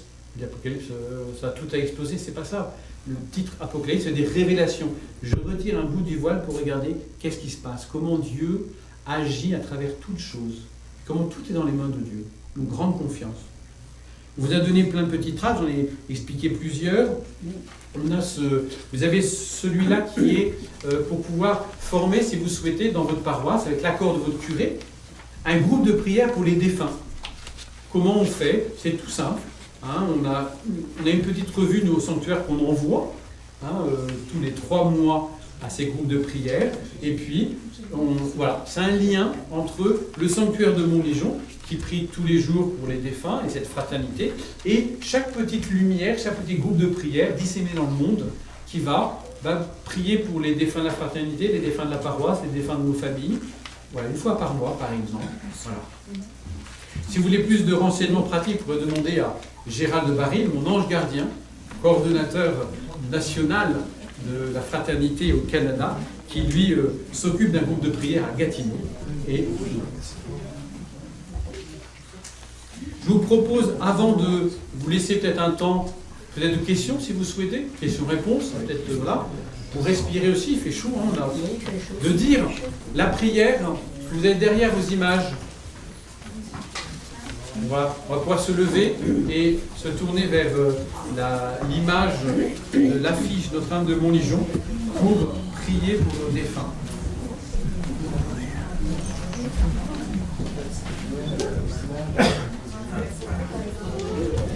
Au nom du Père et du Fils et du Saint-Esprit. Amen. Notre-Dame libératrice, prends en pitié tous nos frères et défunts, spécialement ceux qui ont le plus besoin de la miséricorde du Seigneur. Intercède pour tous ceux qui nous ont quittés, afin que s'achève en nous l'œuvre de l'amour qui purifie.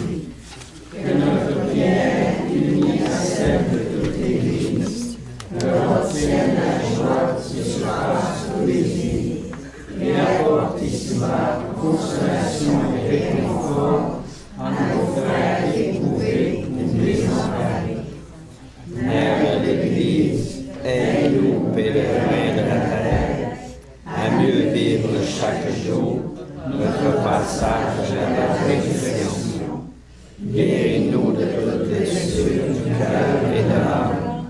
Fais-nous des témoins de l'Église, déjà tendus vers les biens que le cœur de gloire, des apôtres de l'espérance, semblables aux veilleurs de l'eau, refuge des pécheurs et règne de tous les saints, rassemble-nous tous un jour pour la Pâque éternelle, dans la communion du Père, avec Jésus le Fils, dans l'Esprit Saint, pour les siècles des siècles. Amen. Notre-Dame de Montlégion, priez pour nous. Notre-Dame de la Salette, priez pour nous. Notre-Dame, Mère de l'Espérance, priez pour nous. Au nom du Père et du Fils et du Saint-Esprit. Amen.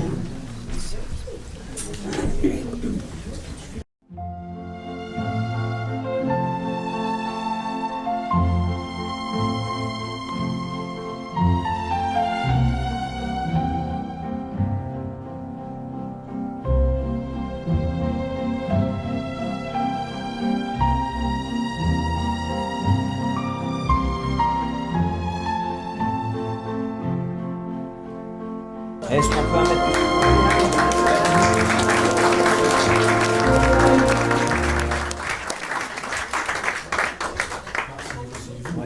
Est-ce qu'il y en a qui auraient des questions? Oui, Ouais. j'ai une question ici. Oui. Oui. Est-ce qu'on peut en mettre plusieurs sur le... Ouais, Oui, formulaire, après oui. vous pouvez en Plusieurs noms. avoir, je ne sais pas s'il en reste pour faire une pour chaque, parce que peut-être vous n'avez pas la même chose à dire à chacun, parce que chacun est différent, c'est important. Au ciel, on a des relations différentes. Hein. Avec celui qui aurait été notre conjoint, par exemple, on ne sera plus marié. Alors c'est une bonne nouvelle pour certains, mauvaise pour d'autres, je ne sais pas. Hein. En tout cas, on ne sera plus marié dans un amour exclusif. Par contre, on aura une gratitude particulière envers celui ou celle qui ont été notre conjoint sur la terre. Que grâce à lui, nous aurons appris plein de choses. La patience, le pardon, La tolérance. la tolérance. Ah, Dieu Merci, merci. Donc voilà, on aura des relations personnalisées au paradis. On ne sera pas une masse. Voilà. Donc c'est pour ça qu'on peut aussi, à travers chacune des personnes, dire ben voilà, avec cette personne-là, ça a été plutôt ça et ça, tel autre. Voilà. Vous en trouverez sur le site internet du sanctuaire est très bien mis à jour, et à la messe tous les jours d'ailleurs en YouTube, en replay. Il y a des enseignements, etc. Et vous trouverez comment inscrire aussi là-bas la fraternité, comment demander des messes, comment faire répondre à la petite carte merci pardon, et aussi tout ça en ligne. Voilà. Vous pouvez toujours aussi aller par internet. Voilà.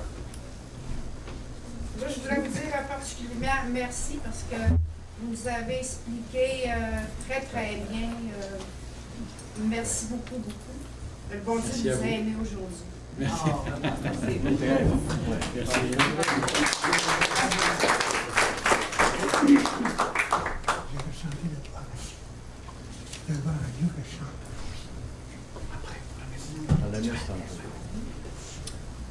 Oui. C'est pas comment formuler ça, là. Mais t'es pas baptisé. Pas avec une prise, non? Alors quand on n'est pas baptisé, Ouais.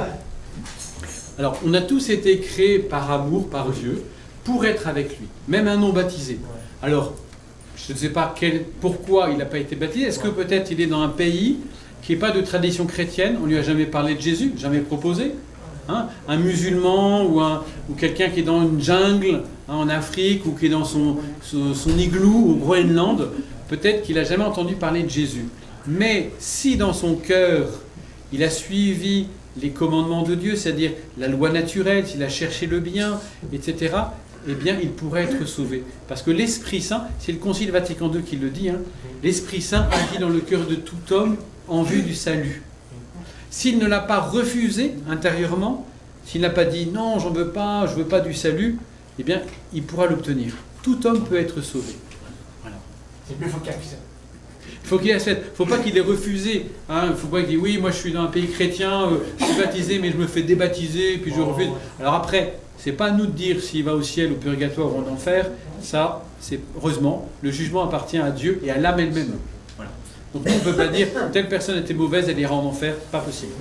Mais on peut prier pour cette personne et on peut demander à y avoir des missionnaires qui aillent parler de Jésus.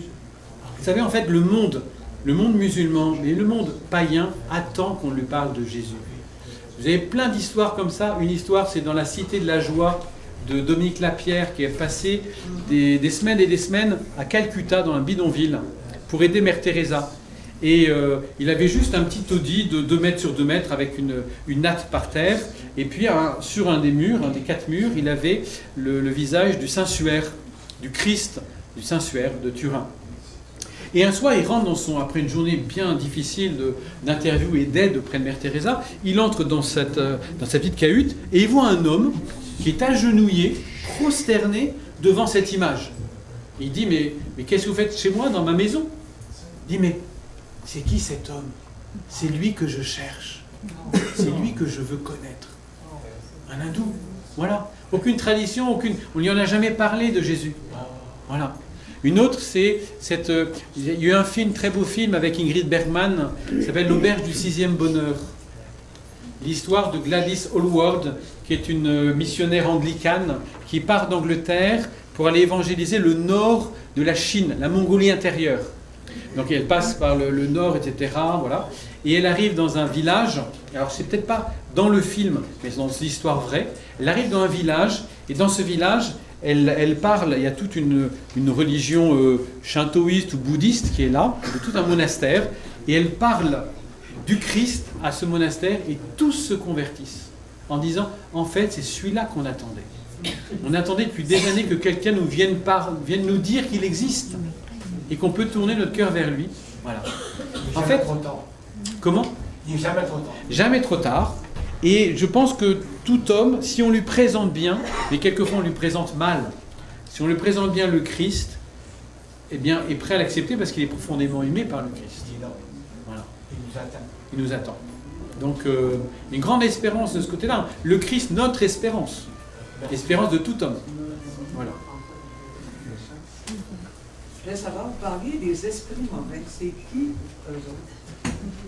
L'esprit mauvais, ça fait partie de tous ces anges qui, au début de la création, dans le monde invisible, eh bien, ont refusé Dieu.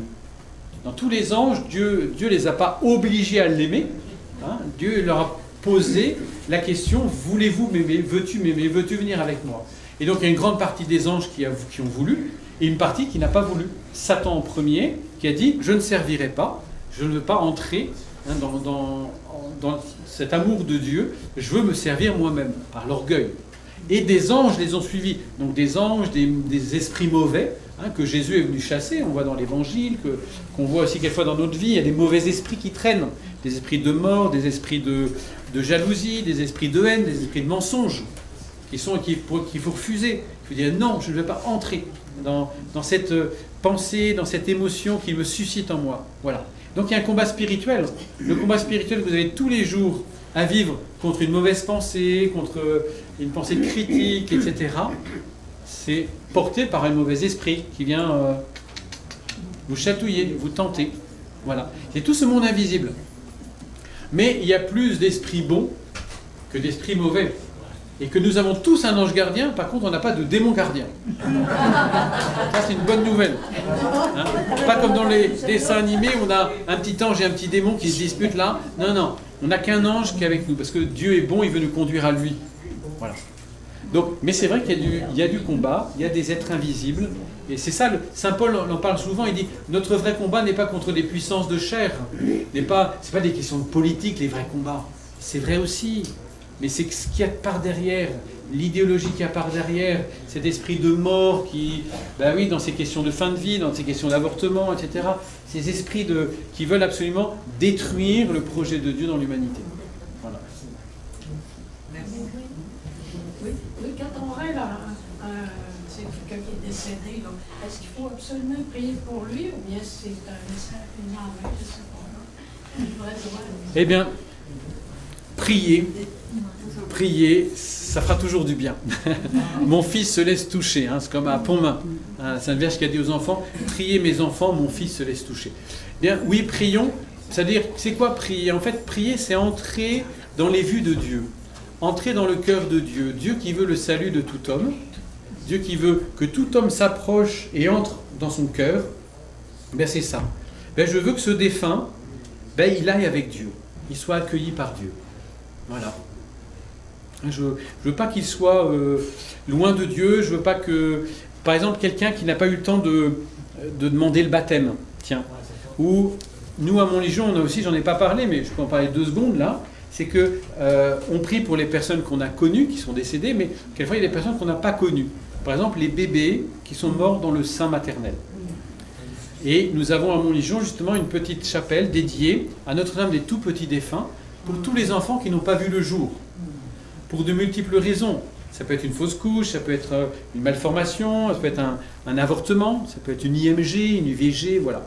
Donc, et tous les jours, on a des mamans qui viennent, ou des grands-mamans qui viennent inscrire sur un registre au moins 3, 4, 5 prénoms par jour d'un enfant qui n'est pas né. Et puisqu'elles sont maman ou grand-mère, elles disent, je vais donner ce prénom, ou papa, je vais donner ce prénom à cet enfant, nous n'avons pas accueilli, ou que malheureusement nous n'avons pas pu accueillir parce que sa vie est vite partie. Voilà. Eh bien, on peut prier aussi pour eux et demander à ce que le Seigneur mette dans leur cœur le désir du salut, le désir d'être baptisé. Ils ne seront pas baptisés sur la terre, ils ne le seront jamais, mais ils pourront avoir ce désir du baptême en arrivant devant le Christ, le jugement particulier, et dire, ben, Seigneur, je suis porté par la prière de mes parents, je suis porté par la prière de l'Église, et donc je te choisis. Pour pouvoir entrer au ciel. Donc aussi, voilà, pour ces enfants, à Montlégion, tous les premiers mardis du mois, on célèbre une messe pour tous les enfants morts sans baptême. Tous les enfants qui n'ont pas vu le jour. Voilà. Se dire, bah, ils ont sans doute besoin de notre prière dans la communion. Ils font partie de la communion des saints. Hein. Et le catéchisme le dit, numéro 1261, dit « L'Église croit et espère qu'il y a un chemin de salut pour ses enfants. » Elle ne sait pas l'expliquer d'un point de vue théologique. C'est difficile, parce qu'il y a le péché originel. Le péché originel m'empêche d'être avec Dieu, et pourtant il y a la miséricorde de Dieu. Ah, voilà, il y a les deux. Mais elle s'appuie sur deux paroles de Dieu. Dieu veut le salut de tous les hommes, et même ce petit fœtus de 3 semaines qui n'a pas survécu. Et Jésus a dit, laissez venir à moi les petits-enfants. Donc, fort de ces deux paroles, l'Église pense, croit, espère qu'il y a un chemin de salut pour eux. Elle ne pourrait pas l'expliquer, mais elle rappelle bien sûr qu'il y a une nécessité pour les parents de baptiser au plus tôt possible les enfants. Parce que le baptême est le seul moyen que j'ai d'être sûr du salut de Dieu. Voilà. Mais donc, c'est pour ça que je prie pour toute personne, même, et j'irais même, tout à l'heure on parlait des grands criminels, même à Hitler. Il y a une personne qui est venue un jour, avant l'an 2000, une dame de plus de 80 ans qui disait « Avant de mourir, je voudrais quand même pardonner à celui qui a tué mon mari et je voudrais l'inscrire à la fraternité pour qu'on prie pour lui. » Très bien, madame, une demande louable. À quel nom? Adolf Hitler. Son mari avait été tué à la guerre. Et pendant toute sa vie, pendant 60 ans, elle portait dans son cœur ce ressentiment contre celui qui avait provoqué la guerre et donc était la cause de la mort de son mari. Elle disait, mais avant de mourir, je veux me réconcilier. Et je veux qu'on prie pour lui. Ben, très bien. Alors, on ne l'annonce pas comme ça. Aujourd'hui, la messe est dite pour Adolf Hitler. Ça ferait un peu de remous dans l'Assemblée quand même. Ça ferait un petit peu... Non, mais c'est important qu'on prie pour tout homme. Hein. On ne sait pas le choix qui a été fait. Est-ce que ce ne sera pas comme cet homme qui se suicide du pont jusqu'à l'eau et au dernier instant en disant « Seigneur, j'étais fou dans ma vie, qu'est-ce que j'ai fait ?» Peut-être, qui sait. Après, il aura peut-être besoin de réparer longtemps au purgatoire, s'il est sauvé. Au purgatoire, les âmes sont sauvées. Hein. Elles n'iront jamais en enfer. Parce que j'entends dire, il y en a qui disent oui, il y a des démons qui viennent les tenter, les attirer, ils peuvent tomber. Non. Et c'est pour ça qu'elles ne veulent pas revenir sur la terre, les âmes purgatoires. En revenant sur la terre, elles pourraient commettre un péché grave et être séparées définitivement de Dieu. Elles se disent, maintenant qu'on est sauvés, on est dans le train. C'est bon, on n'est pas encore arrivé. Hein. On est dans le dernier wagon, là, hein, et puis la locomotive va pas vite. Hein. Mais on est sûr qu'on va arriver au terminus. Donc, on reste dans le train. On ne descend pas du train. Voilà. Oui. Une autre question. Et puis après... c'est parce que j'ai eu à régler une succession. Et on rencontre un notaire qui nous dit qu'il y a beaucoup de gens qui préparent déjà dans leur testament l'aide médicale à mourir. Ils veulent comme l'insérer d'avance dans les termes juridiques, là, en association avec probablement les maisons funéraires. C'est qu'il manque d'espérance. Il faut qu'on leur témoigne de l'espérance. Il faut que nous, chrétiens, on puisse leur dire « Mais attends, ta vie, c'est pas que la terre, ta vie, c'est aussi au ciel. Tu es fait pour ça d'abord. Tu as d'abord été créé pour le ciel, pas d'abord pour la terre. La terre, tu es à l'étroit. Donc c'est normal que tu souffres, c'est normal que tu sois dans le combat. Mais au ciel, tu es fait pour le ciel. Et ça veut dire qu'il y a un Dieu d'amour qui t'attend. Et que ta vie, c'est un cadeau. Il y en a qui font ça par... je sais pas, c'est parce que c'est à la mode. C'est à la mode, voilà. Mais ils ont besoin que des chrétiens heureux de leur foi leur disent « Mais attends, il y a quelque chose d'encore plus beau. » Et que ça, en fait, c'est une solution d'échec, une solution de désespoir. En disant, ma vie, de toute façon, elle ne vaut plus rien. Mais si ta vie, elle vaudra toujours quelque chose. Même dans un lit d'hôpital, ta vie vaut quelque chose. Ta dignité n'est pas abîmée. Parce que tu es avec un cancer, en fin de vie, etc. Ta vie n'est pas... Tu as une dignité d'être humain. Tu es un être humain, toujours. Et c'est là, oui. À nous de le dire, le témoigner. J'ai une question. Oui. Parce que je on peut dire qu'au Québec, c'est une minorité d'enfants qui sont baptisés.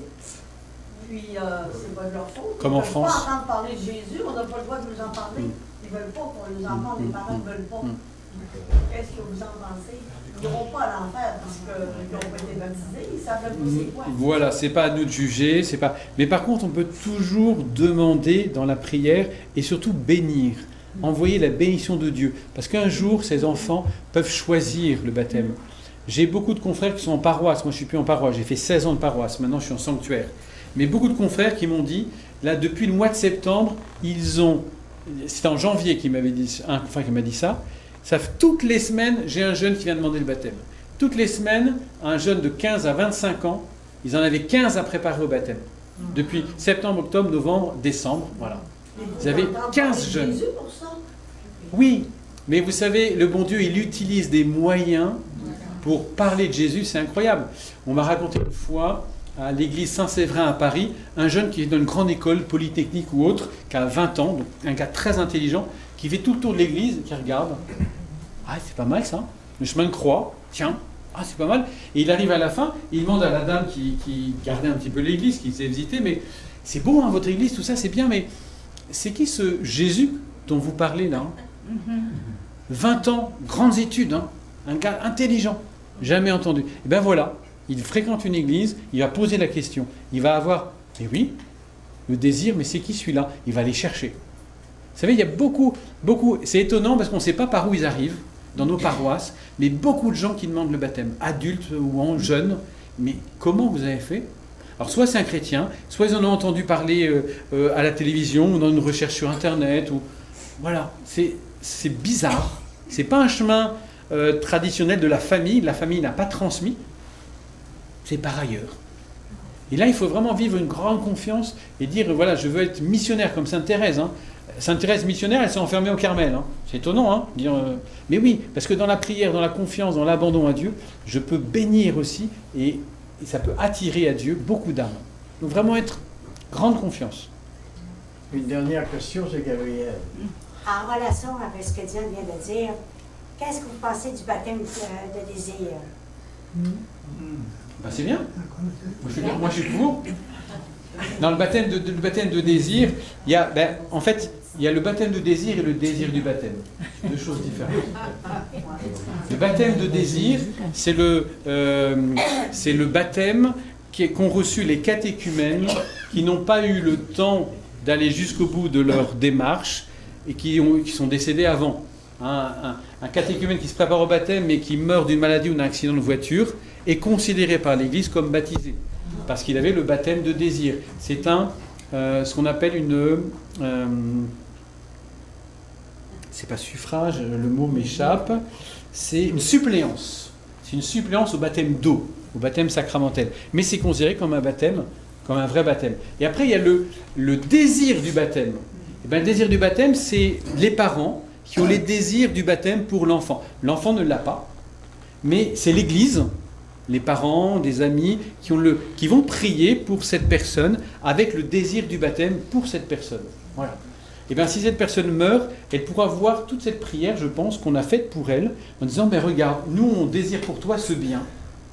Moi, alors il n'a pas eu le temps de faire le choix, il ne savait pas ce que c'était, mais sans doute que dans la rencontre avec le Christ, il pourra dire, voilà, puisque les autres l'ont choisi et m'ont poussé à le faire, pourquoi pas, je choisis ça. Est-ce qu'on peut déjà même lui donner un nom? À qui? À cette personne-là. Là, qui est décédée? Alors, non, qui est encore vivant, mais qui n'a pas été baptisé pour mille et une raisons. Et si vous connaissez, quelqu'un non baptisé qui n'est pas, vous pouvez prier pour elle. Voilà, je te prie pour Marcel. Okay. Ne connais pas Jésus. Jésus vient te manifester à lui. J'envoie sur lui l'Esprit Saint. Je prie pour lui, je le bénis dans le Seigneur parce qu'il est aimé de Dieu. Et Dieu a envie de le rencontrer. Enfin, Dieu l'a déjà rencontré. Après, lui, peut-être, ne s'est pas rendu compte que c'était Dieu. Mais Dieu a rencontré chaque homme. Hein. Il l'attendait. Voilà, Suzanne, dernière question, Suzanne. Monsieur, vous avez une question? Gabriel. Dieu l'attendait. Le bon Dieu nous attend tous. Oui. Moi, c'est sur les indulgences. On lit un livre qui nous dit, il y a tant d'indulgences. Oui. Comme nous, la porte sainte qui est ouverte, on est allé. Ah ben oui. On dirait que j'ai tout le temps un petit doute quand même. Je trouve ça un petit peu mystérieux.